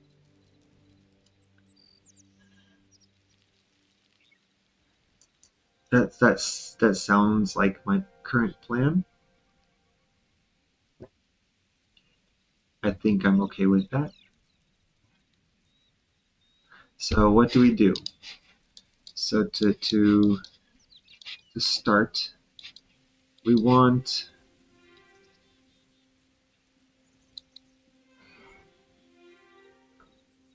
we will populate the villages. So that could be the assignment, right? The assignment is um, the levels of buildings. And yeah, that's good. I can do that. I can do that. So here we're just going to create, do I want the city grid? This is the city grid, right? City grid is this. I can just do the city grid.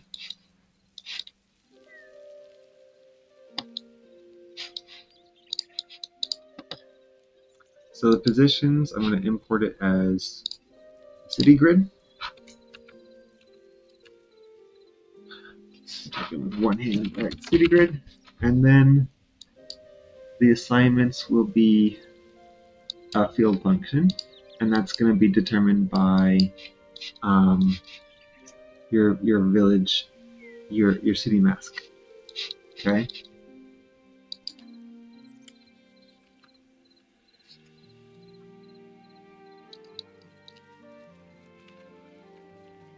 Okay.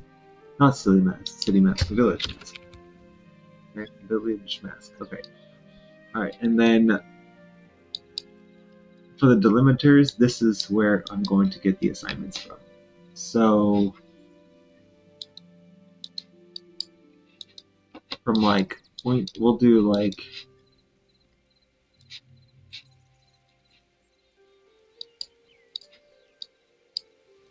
max is 1, like 0.941 will be these,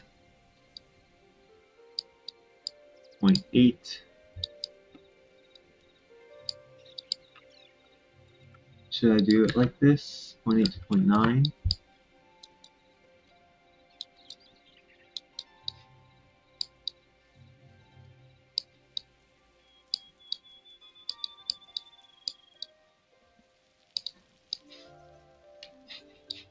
I mean, I don't know. I don't want to have this many folders already. So we'll just do 4.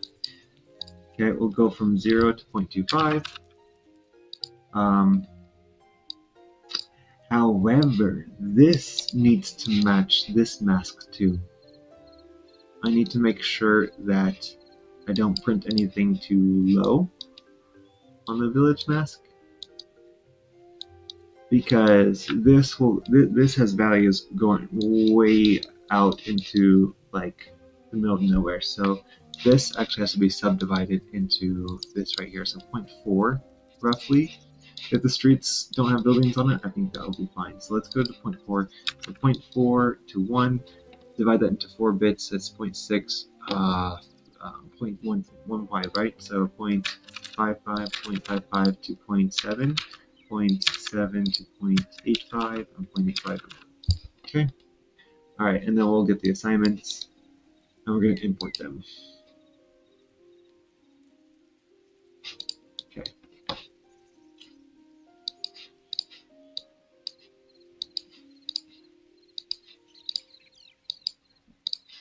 All right, we're going to import all of them. And those assignments, this is basically going to be called city or village, or populate village. Yeah, we'll call it populate village. Populate village buildings, maybe. Being even more precise. Populate village buildings. Because it's not going to be the people, the NPCs, it's going to be the buildings. Okay. Alright, so I have 4 levels of buildings from 1 to 0.4. I think 0.4 is a good size for my villages. So this is as big as we've found so far. Like, this is pretty large. We could do world gen reload. Okay. And actually let's save this again. And then do world gen reload. We don't need to reload any chunks, we're just gonna go around like this. Let's see. We're gonna fly around a bit to see where else we can go. Or should we just lower this? Let's just lower this again so we don't have to travel so far. And also let's remove the jitter. So that way it just makes it easier to find. I think the farthest distance is 350 that I've done. So everything past, no, 250. Everything past 250 is just a 0. So let's do like, let's just 350. I think that would be the safest thing. 350 by 350, save this, go back to spawn, and we're going to do world gen reload here. So that way we can really test the size of these villages.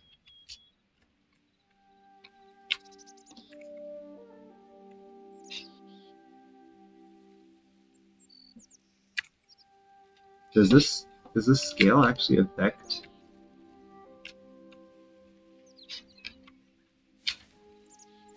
size of the villages there.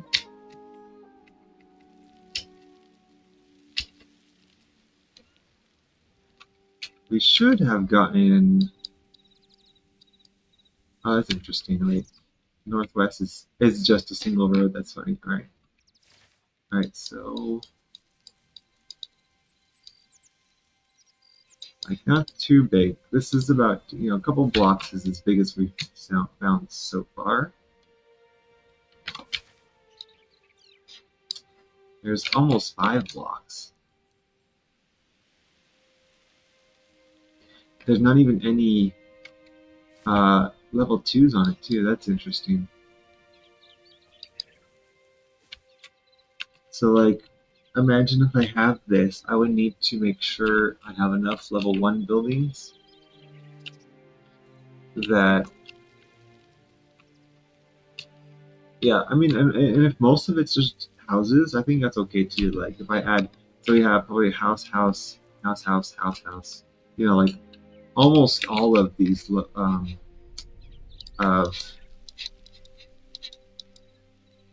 almost all of these assignments will probably be houses.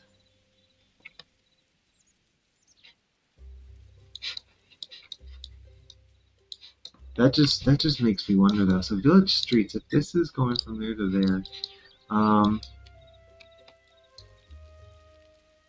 level, so nothing's higher than 0.5 here. Nothing is higher than 0.5. So that means it will literally be all houses. That's not the greatest. Let's keep going.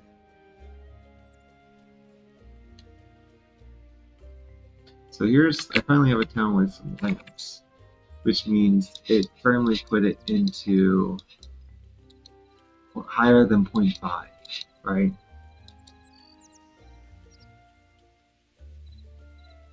Alright, so I need to probably subdivide these more. So I'm pretty sure the village mask also is weighted heavily toward 0.5 because I take the village mask, right, which is a bunch of numbers 0 to 1, and I multiply them again from 0 to 1. Right, so essentially you're gonna, I wouldn't say squaring it because these are two different values here, but it is like the same kind of curve you get when you square numbers between 0 and 1. So let's bring up this. In fact, I wonder if I can find the exact average of that. So before I would have 0 to 1, a nice linear curve. When I square it, it becomes like this. Right?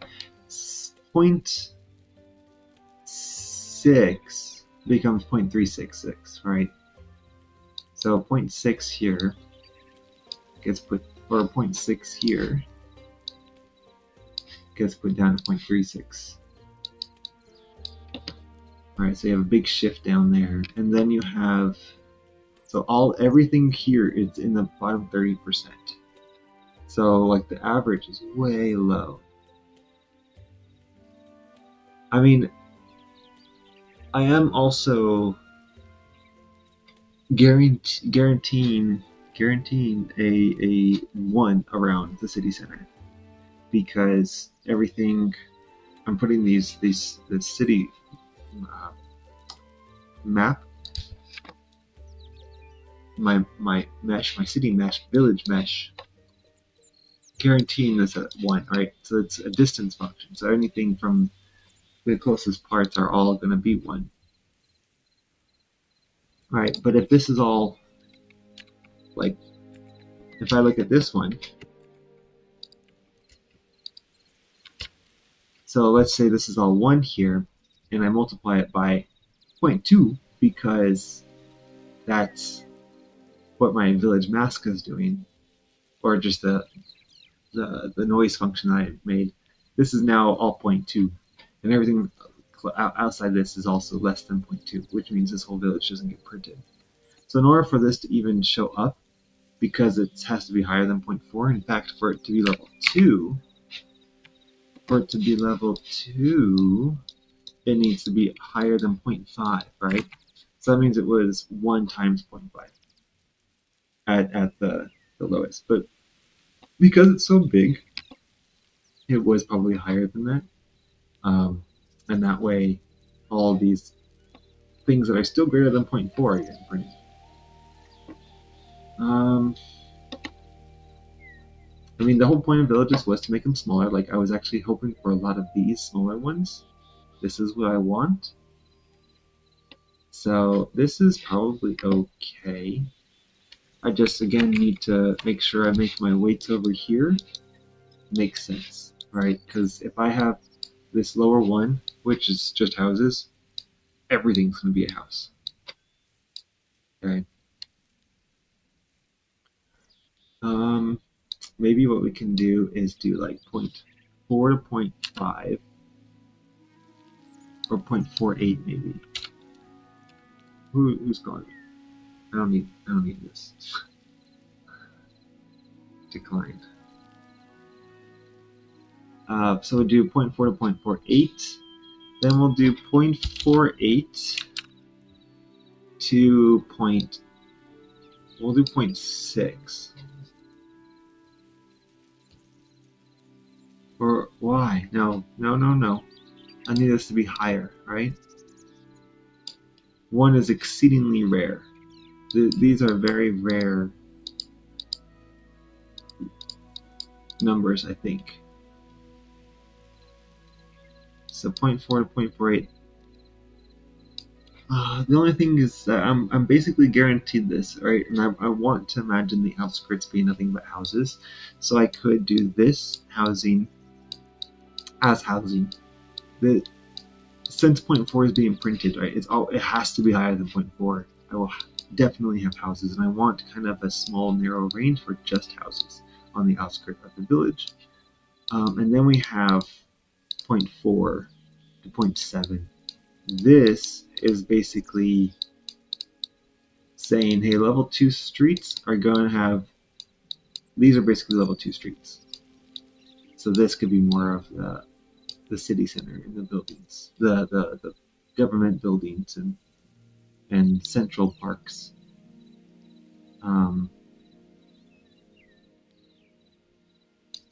Then these, I don't even know if they're occurring because I can't see it. I'm assuming they are though, just not very, very often. And once I actually start making these and filling these out, I will start to see what values these are, what buildings are being printed. So let's go.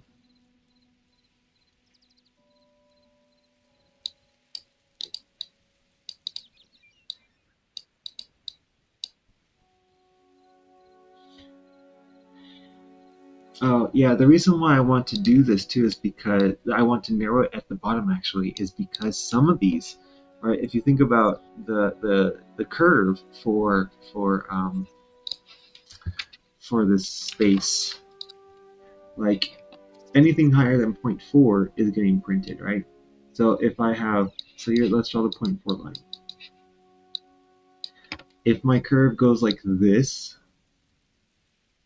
well then, and this is like 0.5 here, then I'm doing nothing but houses. If I want to do only houses, and I can't imagine that being awful, right? Like you can imagine, I wouldn't call it a village then anymore because it's only like 3 houses, like this one over here, or was it like that? There was even smaller one, wasn't there? Maybe. No. So how many buildings is this? This is going to be probably 1, 2, 3, 4, 5, 6, 7, 8, 9, maybe 9 buildings. I mean, having half of those being houses makes sense, I think. Makes sense.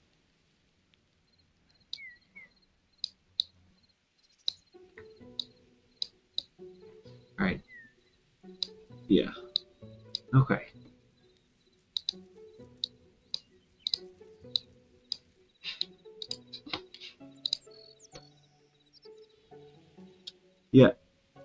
Also, most of them are not given but 0.5. Remember, 0.5 is when I have the level 2 roads, and as you can see, there's no level 2 roads. There's no level 2 roads. And actually, some of those are popping up now. Before I had a lot. I found a lot that had none. Right, like this was 9. So that means all of this is between 0.4 and 0.5.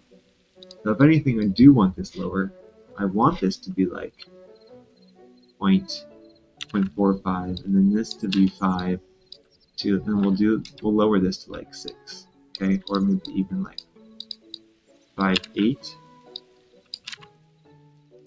And then here we can make it a bigger range simply because if you do have a village that is on a higher, like let's say it's at a higher range here, right? 1 times 0.8. Well, no, because this is going to drop off. I don't think it drops off that fast. It's 250 blocks. 250 blocks is kind of far, I think, because that's each block is 50. So 1 block out, and you are already at 1/5 the value, which is 0.8. So 1 block out, you're already doing 0.8 times 0.7, which is 0.56. Oh wow, okay. You're going down fast. You could be going down fast. Let's keep exploring. Let's go south.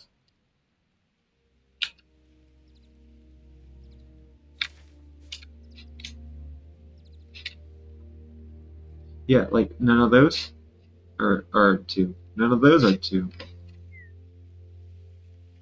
1 street, a little bit of 2. None, none, none. Okay, okay. Well, that's a big one there.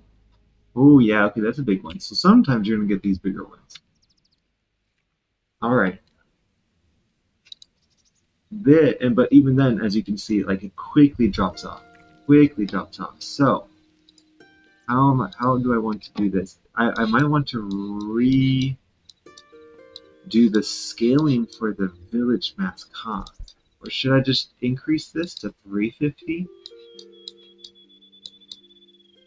That means each block will just, so it will go from like a 20% drop each block to a 14% drop each block.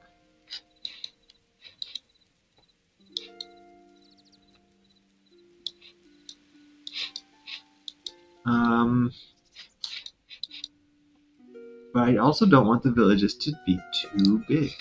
Like this is a big village.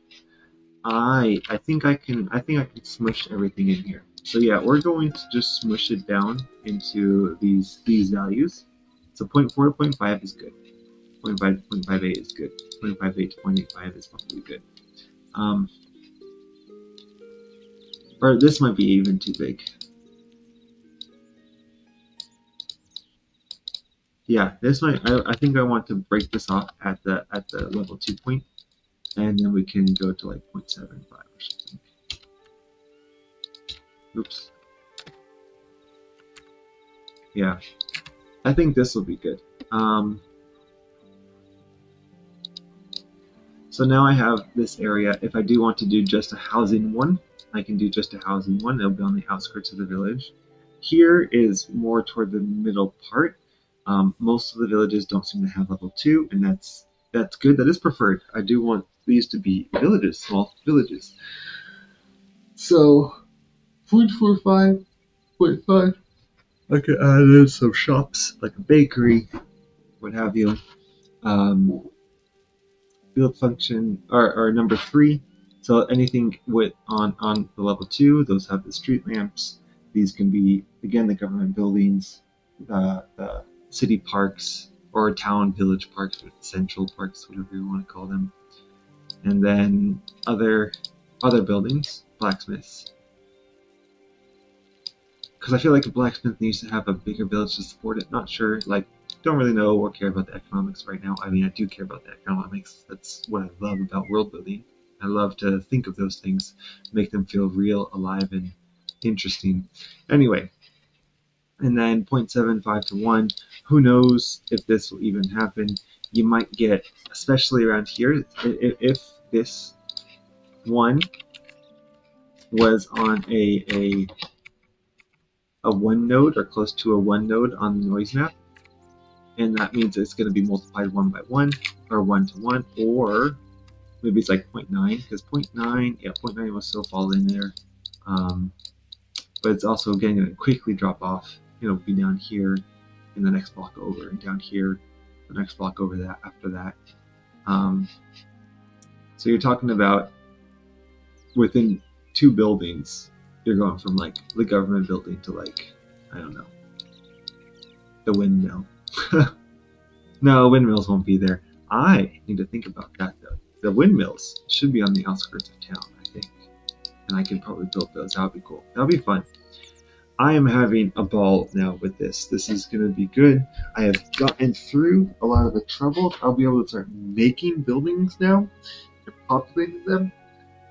And I can now do this for the Atlantis one. That was the whole thing, was doing Atlantis. I didn't post anything on Reddit. I probably should do that now. Post something on Reddit, and then I can do an update on Saturday. Or I'll just do an update on Saturday. So this will be cool, I think. This was probably the hardest part. The hardest part was figuring out how to do these roads and do them that in a way that made sense. Oh, and I really want to see if I can figure this out. I mean, it's okay right now. Like, if I were to be walking through this village, I'd be okay. Like, this doesn't look bad to have it. Yeah, this looks fine to me. I was thinking it would look bad, because it kind of looks awkward having these big steps here and there. But no, it's actually kind of good. This actually makes a lot of sense if you were to build buildings here, or build a village here. Now I just need to make sure that these are okay. Also, this is not going to work in the overworld of Hytale in the World Gen V1. If I can even import it to World Gen V1, I'm not sure if I can do that. I think anything I make using these tools is considered World Gen V2 and cannot be implemented into the base game. Which is why you don't see a lot of these World Gen creations yet. You see them often, but like you can't put them into the base game. What happened here?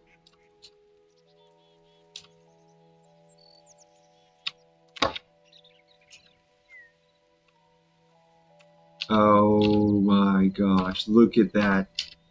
Oh no. Alright, well, I know how to edit that now. Let's because it is 12:07, I do have to get off, but we will end with this. So we need to just update the no, it does have to be both the northwest or north, south, west, east ones. So add to list and add to list. I have to confirm this, I have to load these. Now we have to change these. We're going to do select, and then we're going to alter them. Can I alter them? Oh no!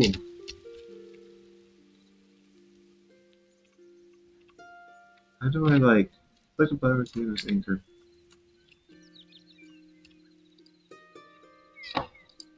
Update box.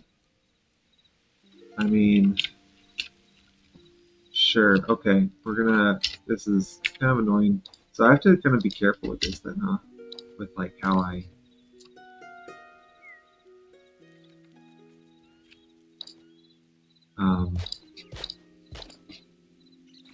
with how I load and save these, because it would have been easier, I think, just to do this in the other format,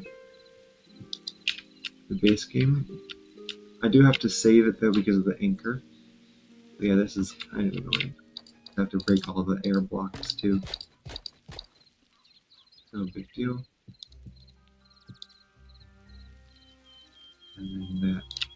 There we go. Those are all in the right spot now. Now I think all I need to do is just select this. So select by left clicking, hit R, and then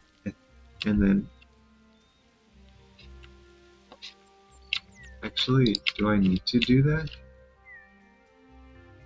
Because it already has, all right, yeah, it already has a build what is it called? A bounding box. It already has a bounding box selected around the anchor, so it knows how big the bounding box is. You can see it says 7, 5, and then 13. So it already has a bounding box. It knows where it is. So if I just hit E and I do these, it's going to override it, and it's going to include all the air blocks. So yeah, this should be fine. Save. Let's just make a viewport around here, just to see if this functions. Save it so it reloads. And why didn't it move this though? I don't think I didn't include it at the end. Man, alright. So one more time. Prefab editor. This is now the west-east one, so I'm only going to include that. Prefab editor. We're going to go browse procedural towns, level 2 roads, west-east, add to list, confirm, load. We're going to break it now again.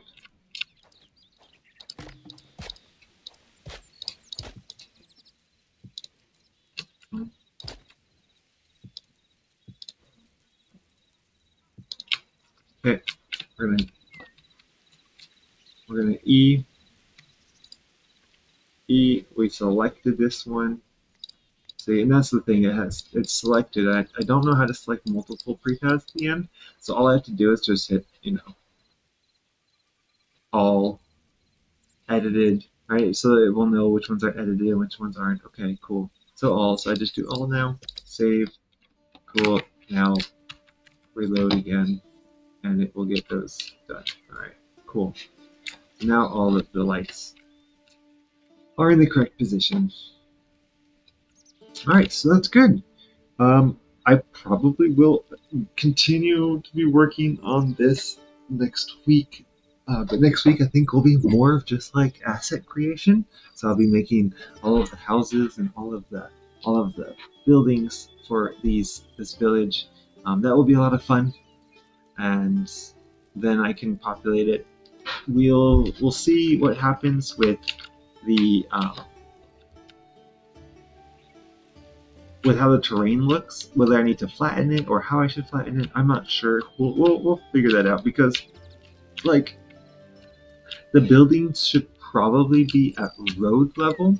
So like on this, for this building, yeah, I don't know how it's gonna be. I could do some kind of hack where all of my buildings have walls, and if they are lower than the street level, it'll look more like a retaining wall than a fence. That's a cool. That would be a good way of doing it. That's not a great solution though, right? It's just a hack.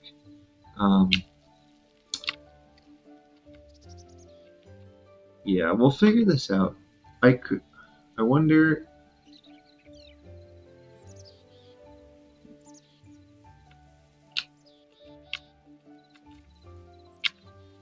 I wonder if I can sample the world height. I can sample the world's height, and I can adjust my prefab according to that. The only thing is that I need to make sure it's not floating, but I also cannot alter the material once it's placed, so it has to go down into it. So, for example, if I, to explain what I just said, what I mean by what I said, if I take, let's say I place a prefab here, right, and it'll take a sample at this world height, and it'll just place it here, clearing out all these blocks, but it will be floating. at this.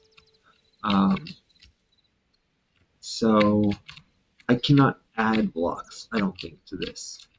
I cannot, yeah, increase that. So I need to figure out a way to,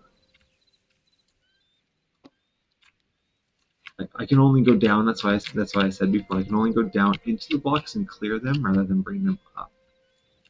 So, considering I have a crossroads here at every one of these points, right? And I want to populate around the crossroads. Do I want to populate around the crossroads? Because I don't want to populate.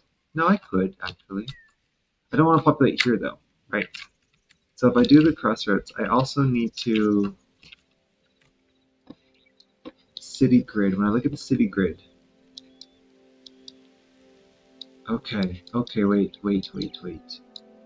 The city grid, this position is going to be this. So I'm going to take the village mask and I'm going to grab the density value at these points. That's not what I want, huh?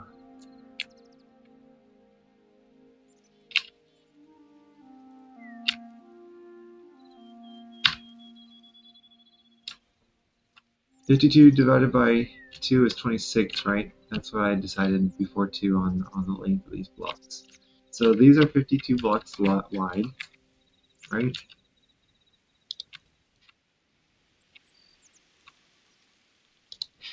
Okay. If it's 52 blocks wide, I could make a new position. So instead of using the city grid, I could do ones that are 26 blocks. So I could do a position mesh with 26 blocks, and then it would create one here, and it would create one here, right? That's the important thing, is these right there. Now,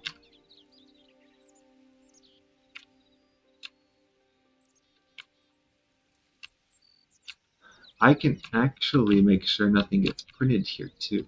I think with the position, imported position. So let's like think, is it, I don't want to do a union, I actually want to undo position. So can I take, can't do a,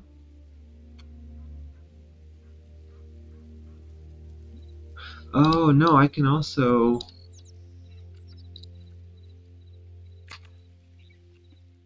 do a list of positions since I know exactly where I want to print. But the thing is, from here, I cannot tell that there's stuff there. Wait, can I?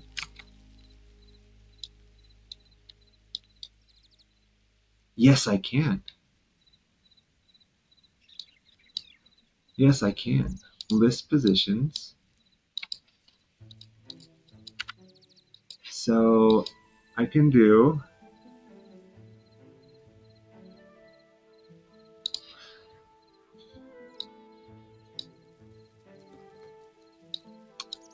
oh, how do I do this? There should be able, I think I can anchor positions. Yeah, I can find, I don't want to do a field function of positions. I already have a city grid, right? And the city grid, no, no, I should definitely do a mesh of the new ones, right? I should definitely do this. Come on. It has 0, and it's going to be 26 by 26, right? I definitely want to do this. But I also want to take out all of these positions. I want to take them out of the list. So it can't know that though. That's right. Okay, that makes sense. It doesn't know which one is here because it will, the city grid,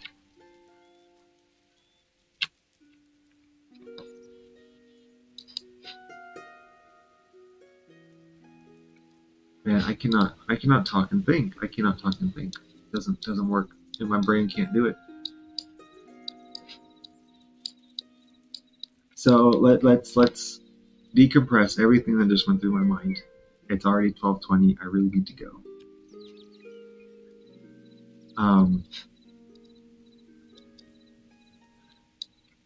Yeah, so it's going to make two grids that are going to overlay each other, right? One that's 26 blocks wide and one that's 52 blocks wide. And so you're going to have a block, you're going to have a block there and a block there. No, sorry, it's centered here, so it's 26 blocks here. And then it will be, oh, it is centered there, huh? So you're going to have 26 blocks right here.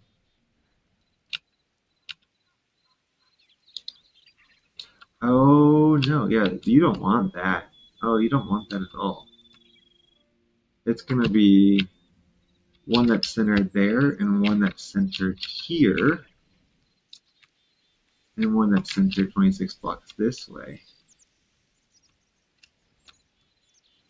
which is halfway here. So you're going to make this. Okay, yeah, that makes sense. So you're going to be making one house per block. You don't want that. You don't want that. Or do you?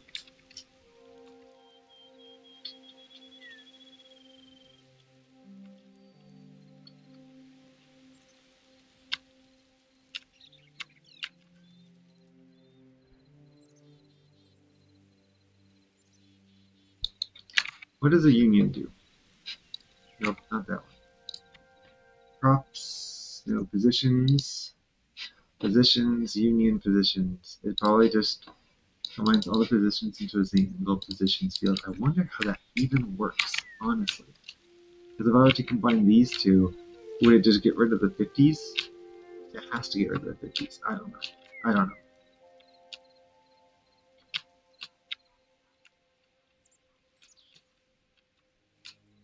How do I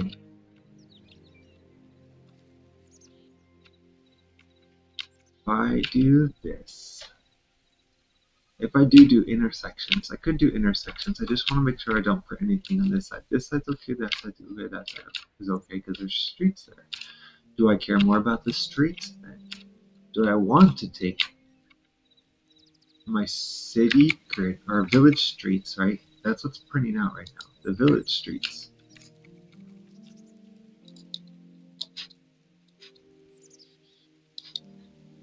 Village streets, right?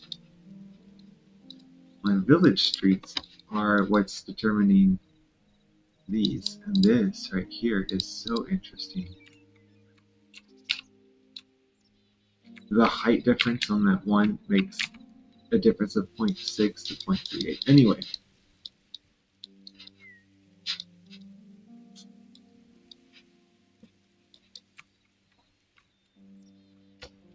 how do I figure out where I want to bring things? So like, I think I definitely want to use these streets, right? Because that is what's going to connect the buildings. So I need to think about these streets, not so much the intersections, but the streets. Then when I check the street, how do I get the streets though? City grid, right? It is the city grid. But I don't want to check the intersections of the city grid. I only want to check the points. So it is a city grid. No. How did I do the village streets? I did it every 13. And I take the density of the village streets.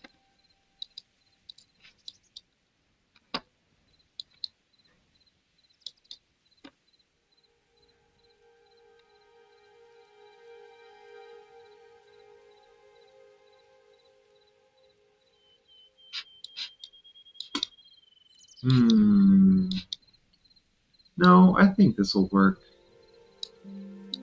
No, because I can't put the props there, right? How do the props work? If I place streets there, dang it.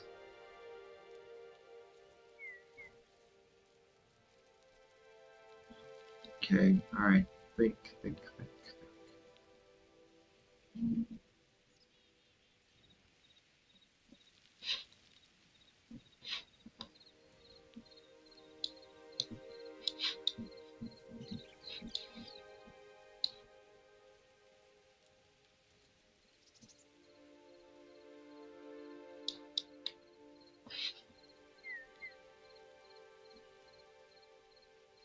I wonder if I should assign a building. No, I can't. Because I was thinking. So I was just thinking that if I place a road here, right?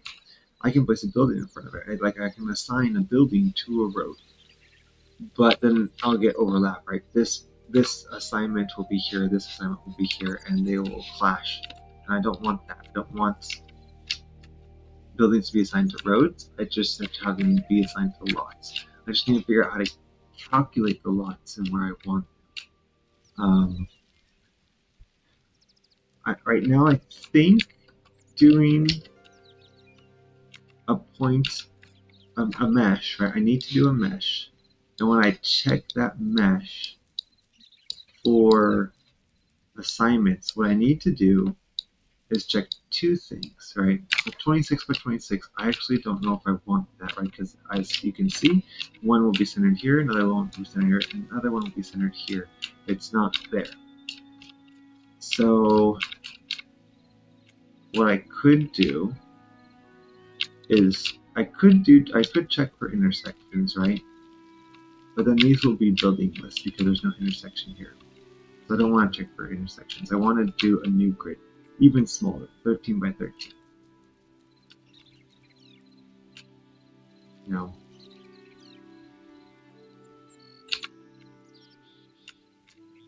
Or maybe I can do,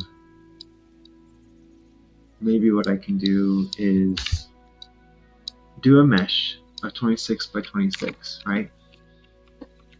And I can check the 4 points around it that are plus 13, plus 13, plus 13, minus 13, plus 13, minus, minus, plus, minus, all that. I can check these 4 corners, and I can check the 4 corners for these values, right? That's how I'm going to do it. I just need to know when to do these. I wonder if I can just take the city grid. I could just take the city grid and then offset it. Yeah, I can just take the city grid and offset it. So let's do importer. Import positions. That's the city grid. But now I can offset. And I need to offset them by, I don't know, I don't think it matters because the positions, it's gonna calculate the, yeah, it won't calculate it until it gets here, I'm pretty sure. It shouldn't grab this density, it should grab the density at where it's offset to. So we'll just say, again, it doesn't matter, plus 26, plus 26, right? It's going to be 26 this way, 26 that way, and it will be, now I have a city grid that's going to be in the middle of all of these.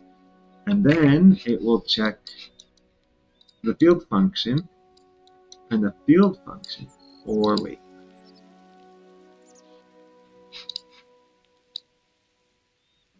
But I only want to check 4 of those points. Because right now it's just going to check the very center of these. Is there a way to anchor these somehow? I'm importing these, I'm offsetting them, and now what?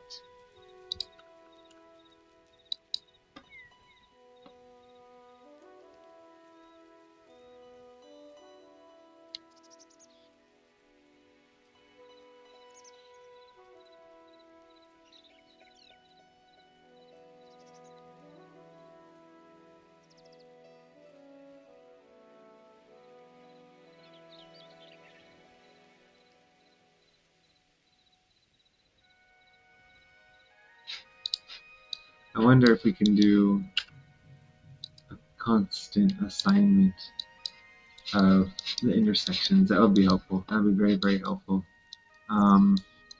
Let's just call this intersection 1. Right, intersection 1.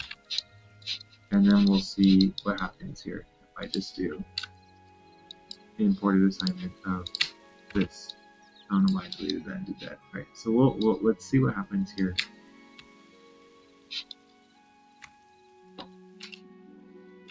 Okay. Okay.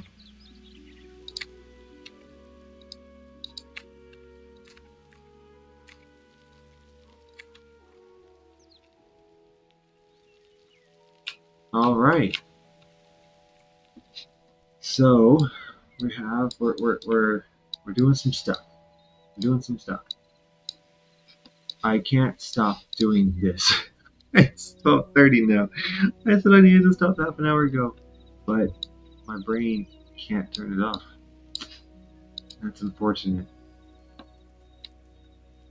So what if I union the positions? All right, I want to union these positions. I want to say, I want to do this somehow. If I can, this will be amazing. I'm going to anchor it now. Okay. I want to anchor it, and I'm going to do fixed or list positions, right? And I'm going to list these as minus 13, 13. Okay. So hopefully it will anchor it with this city grid.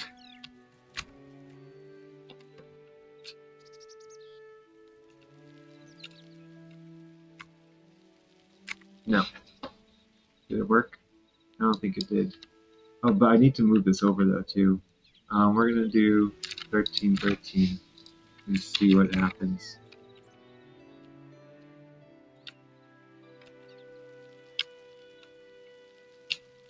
So I think we're looking at like that, right? So 13, 13, I'm placing it. And then it should place another one here. But it's not. How about if I reverse it?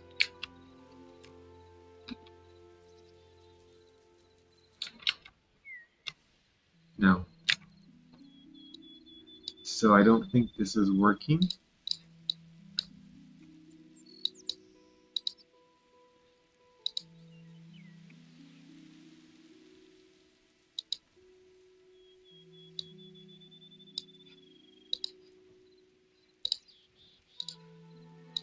No, I can't attach this to this, right?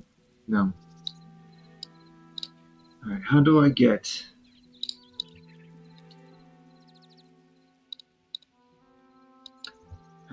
these positions?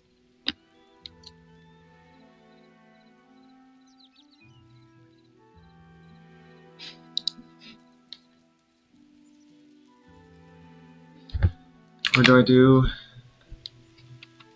this? Do I grab these? Can I grab that grid?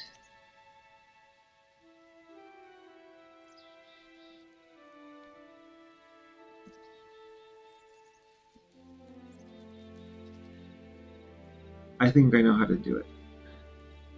Yeah, okay.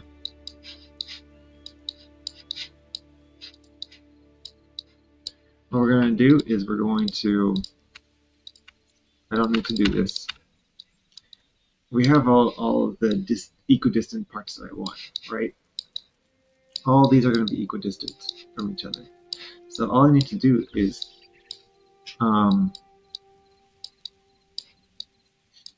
oh, this is also another offset. I don't want that. Okay. We're just going to take these and offset them. 13 by 13. My 26 by 26. No, 39, 39 and 39. And we're going to import this again. Okay. Okay, and then we're going to copy paste this. And then we're going to do, so 13 and 13, 39, 39 and 13. and 13 and 39. 39, 13, 30. Yeah, okay, this is good.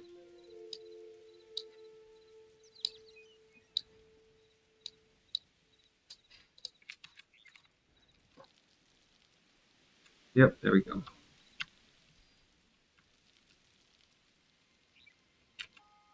There we go. I didn't even place anything on the outside here. Should I lower this? Let's lower this to like 0.35, see what happens. It added a bunch. It added a bunch. This was too much though, and it did that corner that I didn't want it to do. So let's up this to like 37. Will it get rid of those? It got rid of some. It got rid of some on the outside edge too. This one still doesn't have a road to it, so we're gonna have to increase this again to 39.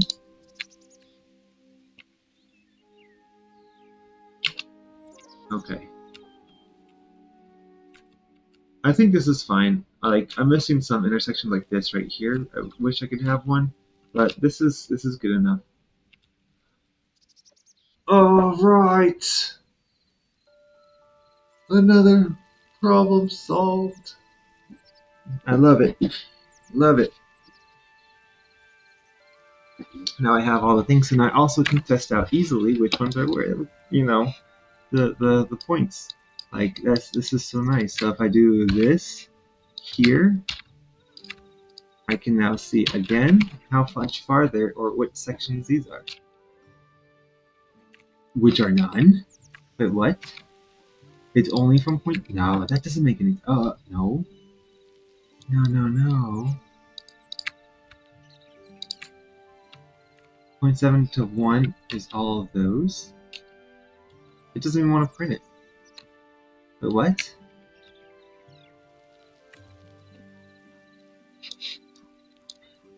Is it big? No, intersection 1 is a prop. It shouldn't matter about that. It shouldn't care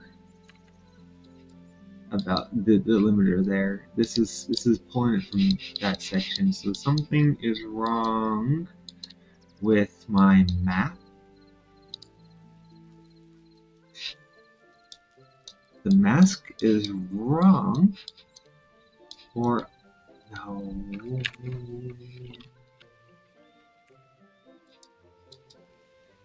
Because if I delete this and reload it, it should kill all of those.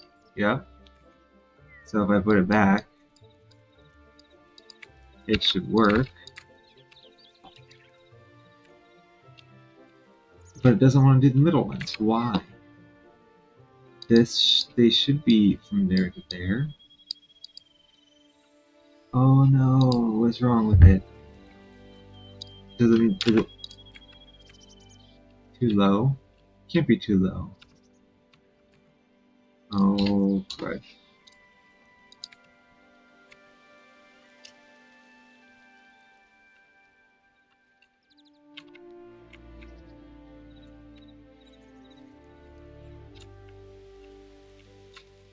I know what happened too, I think. Oh no, I think I know what happened. So this is the city center. That means it has to have a distance of 1. Right? All of these are 1. All this around here is 1. But the map that I did, it was a 0 here. And so it did the 1 and it moved it down to 0 and got rid of all of these. But the distance around here was high enough that I kept these as being pretty high, and I kept those as being pretty high enough, and so that you end up with an empty village. I cannot end up with an empty village. How? Or empty city center. So I need to change this. I need to change how I do this.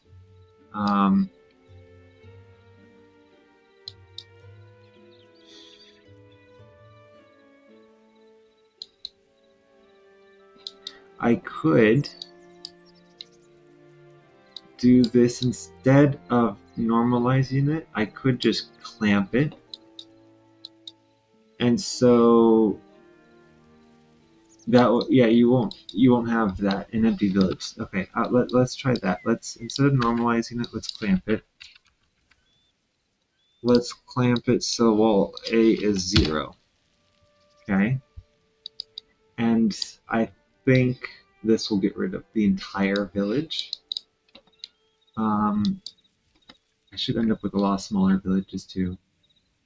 Yeah, let's just see how this goes. Let's just see how this goes. We're going to, yeah, we'll save this. Hopefully this whole village disappears. No, it didn't! Why didn't it go away?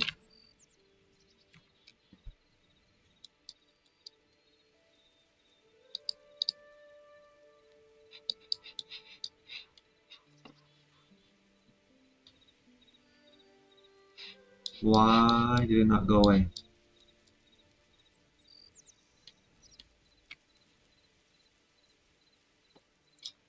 The scale should be plenty big. Like, we can go up to like 700 then. Okay. Okay. Alright, let's go back to spawn. Let's just retest this world gen. Reload, clear. And it is 1240. Awesome, guys. This is so great. Um, yeah, this is not awesome.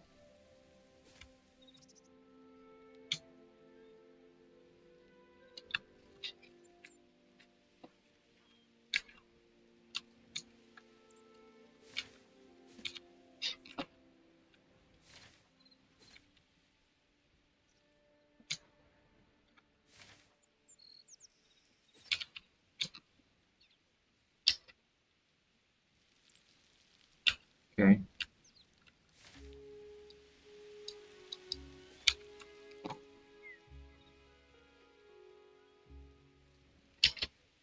So we're seeing way fewer villages. Interesting. The ones that are popping up are why? No, so it didn't help at all. This shouldn't be happening.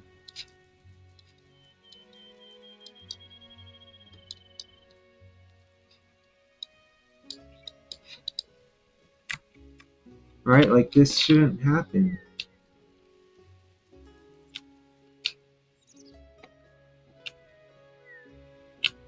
How does this happen?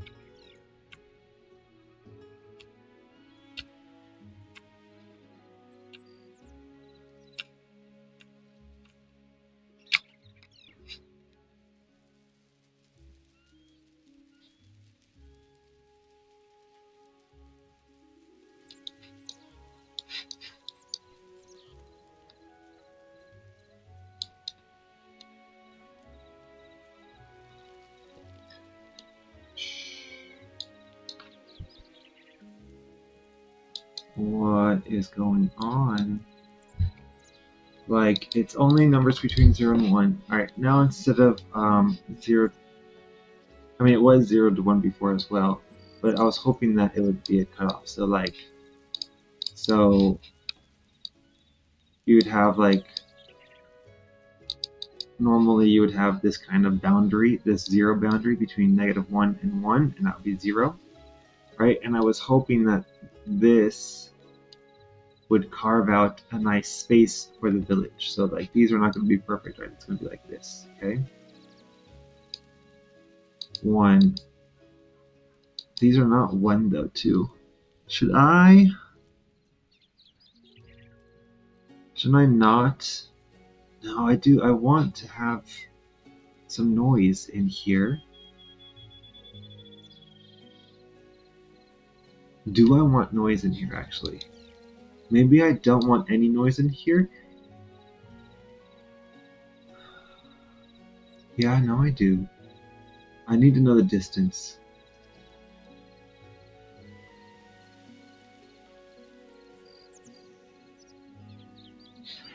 Oh, I could actually do it this way. So this is going to be a distance. We're going to have a nice thing. And then we're going to say,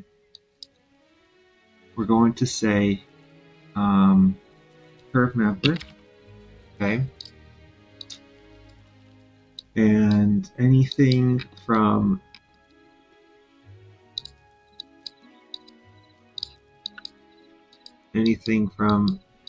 that -1, anything from -1 to 0 is 0, and anything above that is going to be 1. Okay? So now what this will do, I'll just get a binary for the mask. But that is going to destroy so much because I have this is, oh no, I have this as determining the road level too.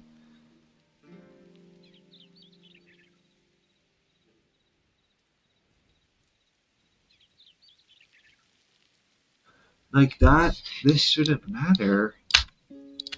Right? Right? This shouldn't matter.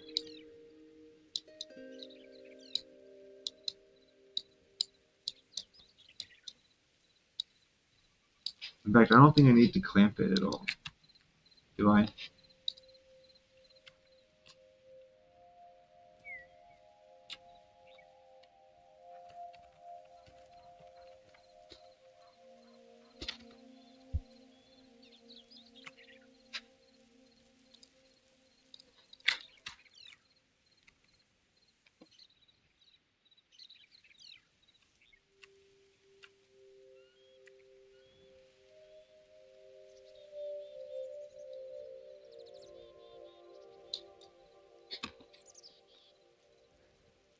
Oh no.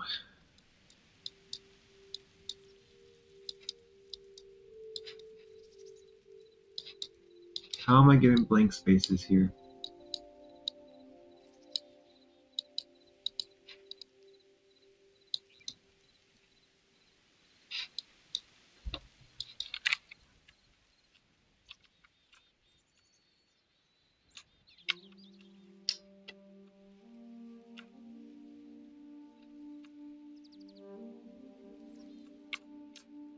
How am I getting blank spaces here?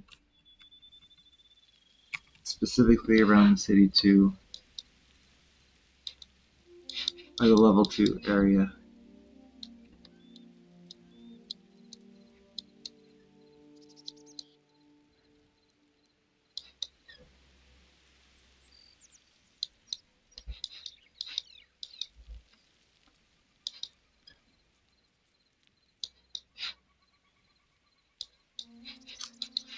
The masks should be fine. So I have distance, or maybe is this not like this one? What if I do it as 0, 1? What's going to happen to that? Nothing.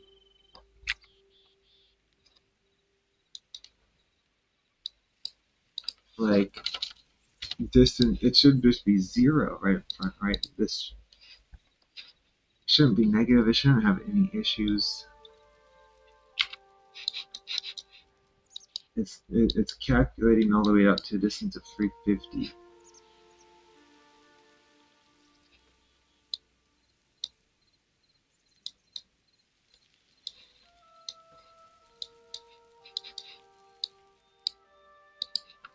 What if I do like 2?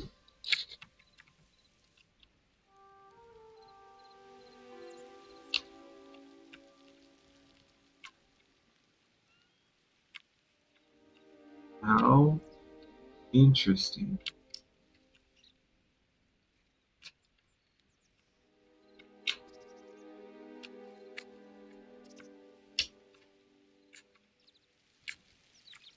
Whoa, whoa, okay, wait.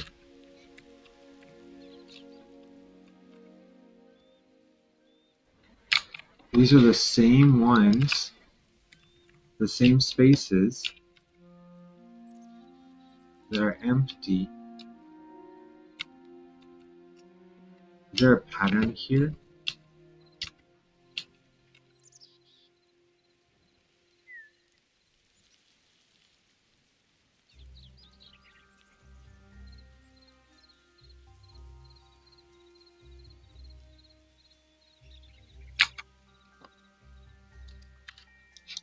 Is this not big enough?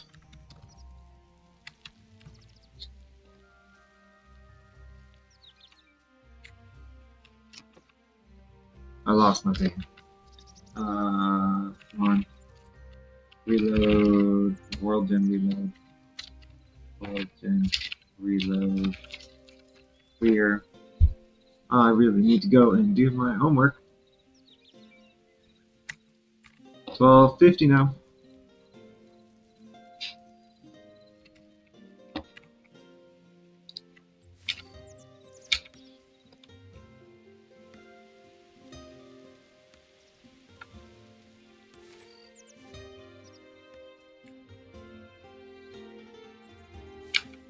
Come on, give it up.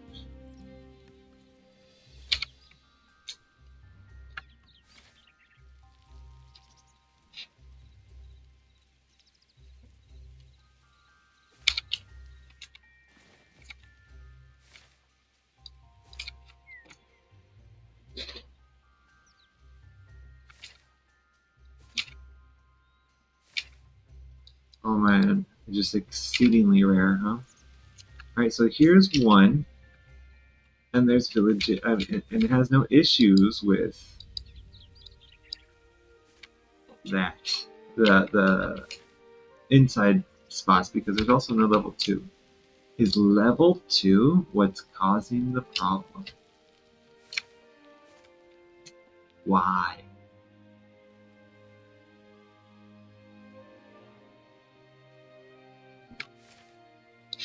Oh man, come on. Exceedingly rare now. Straight south. Sure. Here's one. It is. It does seem to be level 2. So level 2, there's something wrong with it. Only around level 2. Why? How does that get to here? Is it because it's importing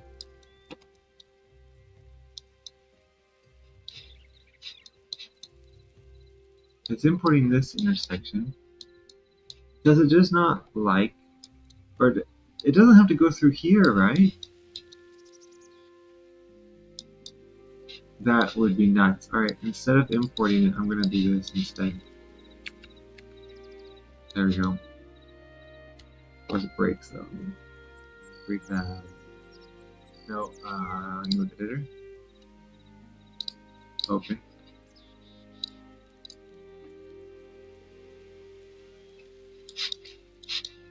So it might be just because it's part of the ones around level 2 lamps. Maybe it can't access that if it's too high, which is weird to me. But we're not going to judge it. We're not gonna question it. It's just how it is. So we're gonna say, yep, okay, down here. And same with this one. We're gonna copy paste again for another one. Go down here. It would be silly if this is all that happened, all that needed. We need a viewport radius 4 here. Okay, so it literally went inside this function and it was blocked off because this didn't get to there. That is strange. That's strange to me. This assignment to me should just say, I'm going to take this stuff here and do it here. And this has nothing. Oops. Wait, what happened there? How did I? Oh no. Alright, well. And this has nothing to do with this stuff.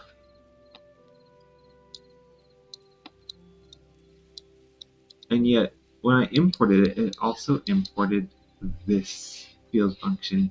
And it was like, well, this is not a valid spot for the street grid, so I'm not going to put it for this one either. Which is weird, but sure. So that means all of this stuff I did up here with the village mask, I can just change it back. So this was fine at like, what was it? 500 probably, it was fine. This is still 1 to 250. I think I can do a normalizer. It's again, I think that was the solution. So normalizing this from 0 to 1 is fine. It shouldn't affect the city center that much. Of course, it's all gone now. Let's go back because I made it so much smaller. Let's go back to spawn. And reload world gen. Reload clear. I can type.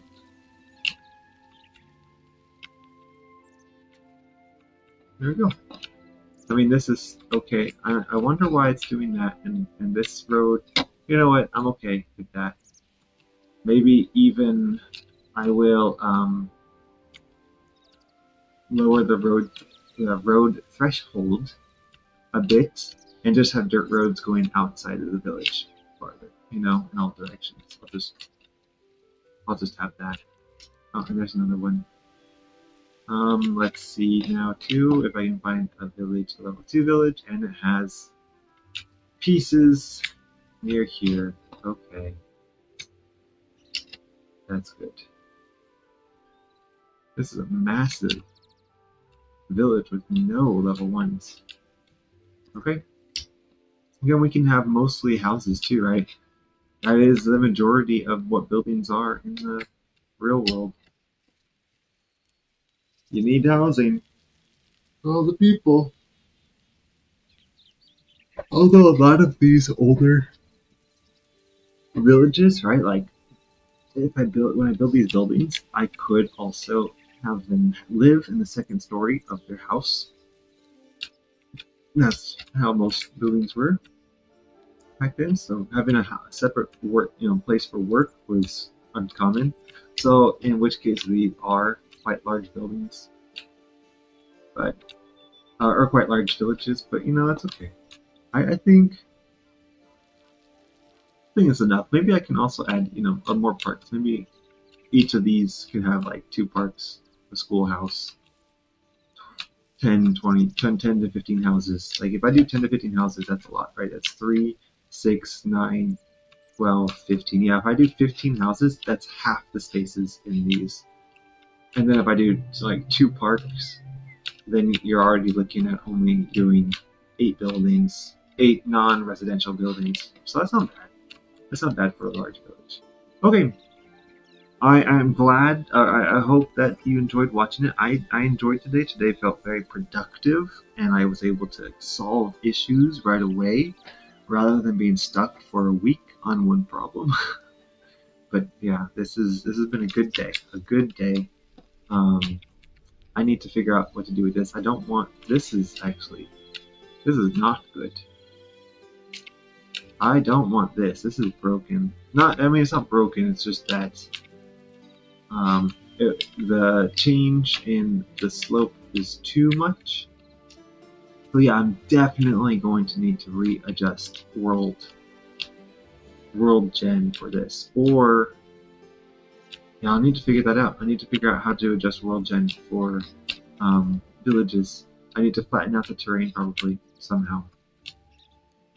I don't know how to do that during props though. I might need to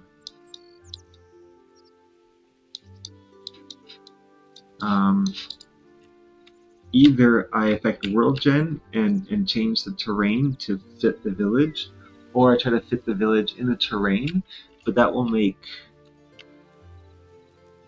this a lot more complicated. The roads and housing. It's not really. It's really just about the steepness of the curve, but I don't know how to calculate steepness, right? When I look at a single block, if I look at a block, like how do I know whether or not to put a street there? And I would need to basically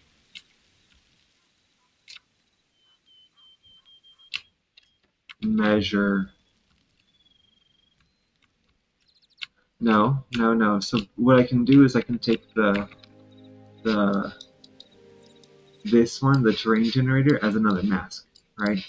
And I can apply that. So here I have the village one, and then on top of that, I can place the terrain one, where if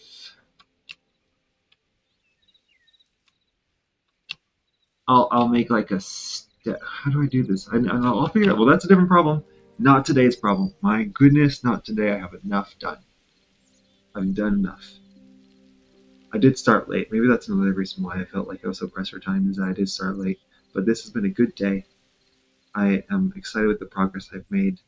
I can probably start doing buildings next week, and I can put that here to make it look nice. Present it maybe next week, and then tweak it. Do I want to keep tweaking it? I do. I really do. Well, tweak. I want to tweak this to conform to terrain to make sure that um, it fits within the world.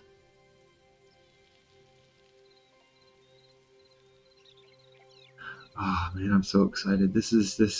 I think I can really start making cool things within the next few months. I mean, that seems like such a far away time too, but I can do it. I'll get there. All right. Hope you enjoyed this stream today. I had a lot of fun, and I will be doing it next Tuesday. Should be doing next Tuesday. Actually, let me check. Let me check my. I have the schedule. I should probably look at it before I start saying things like this. So next Tuesday, I will not. Actually, I will be streaming. This will be a little late again. I have a dentist appointment. Um, so yeah, that is. I will probably won't be streaming till 10:30 ish, depending on how fast it is. Maybe I can start early. Hopefully, I'll be done fast. But we'll see. Only for a little bit though, and then I have more homework. I have a lot of stuff to do. Maybe I won't stream. I really need to get this assignment done. Um, I really want to do this though too. All right. Anyway, let's let's end it here. All right. Well, thank you so much for joining me. I'll see you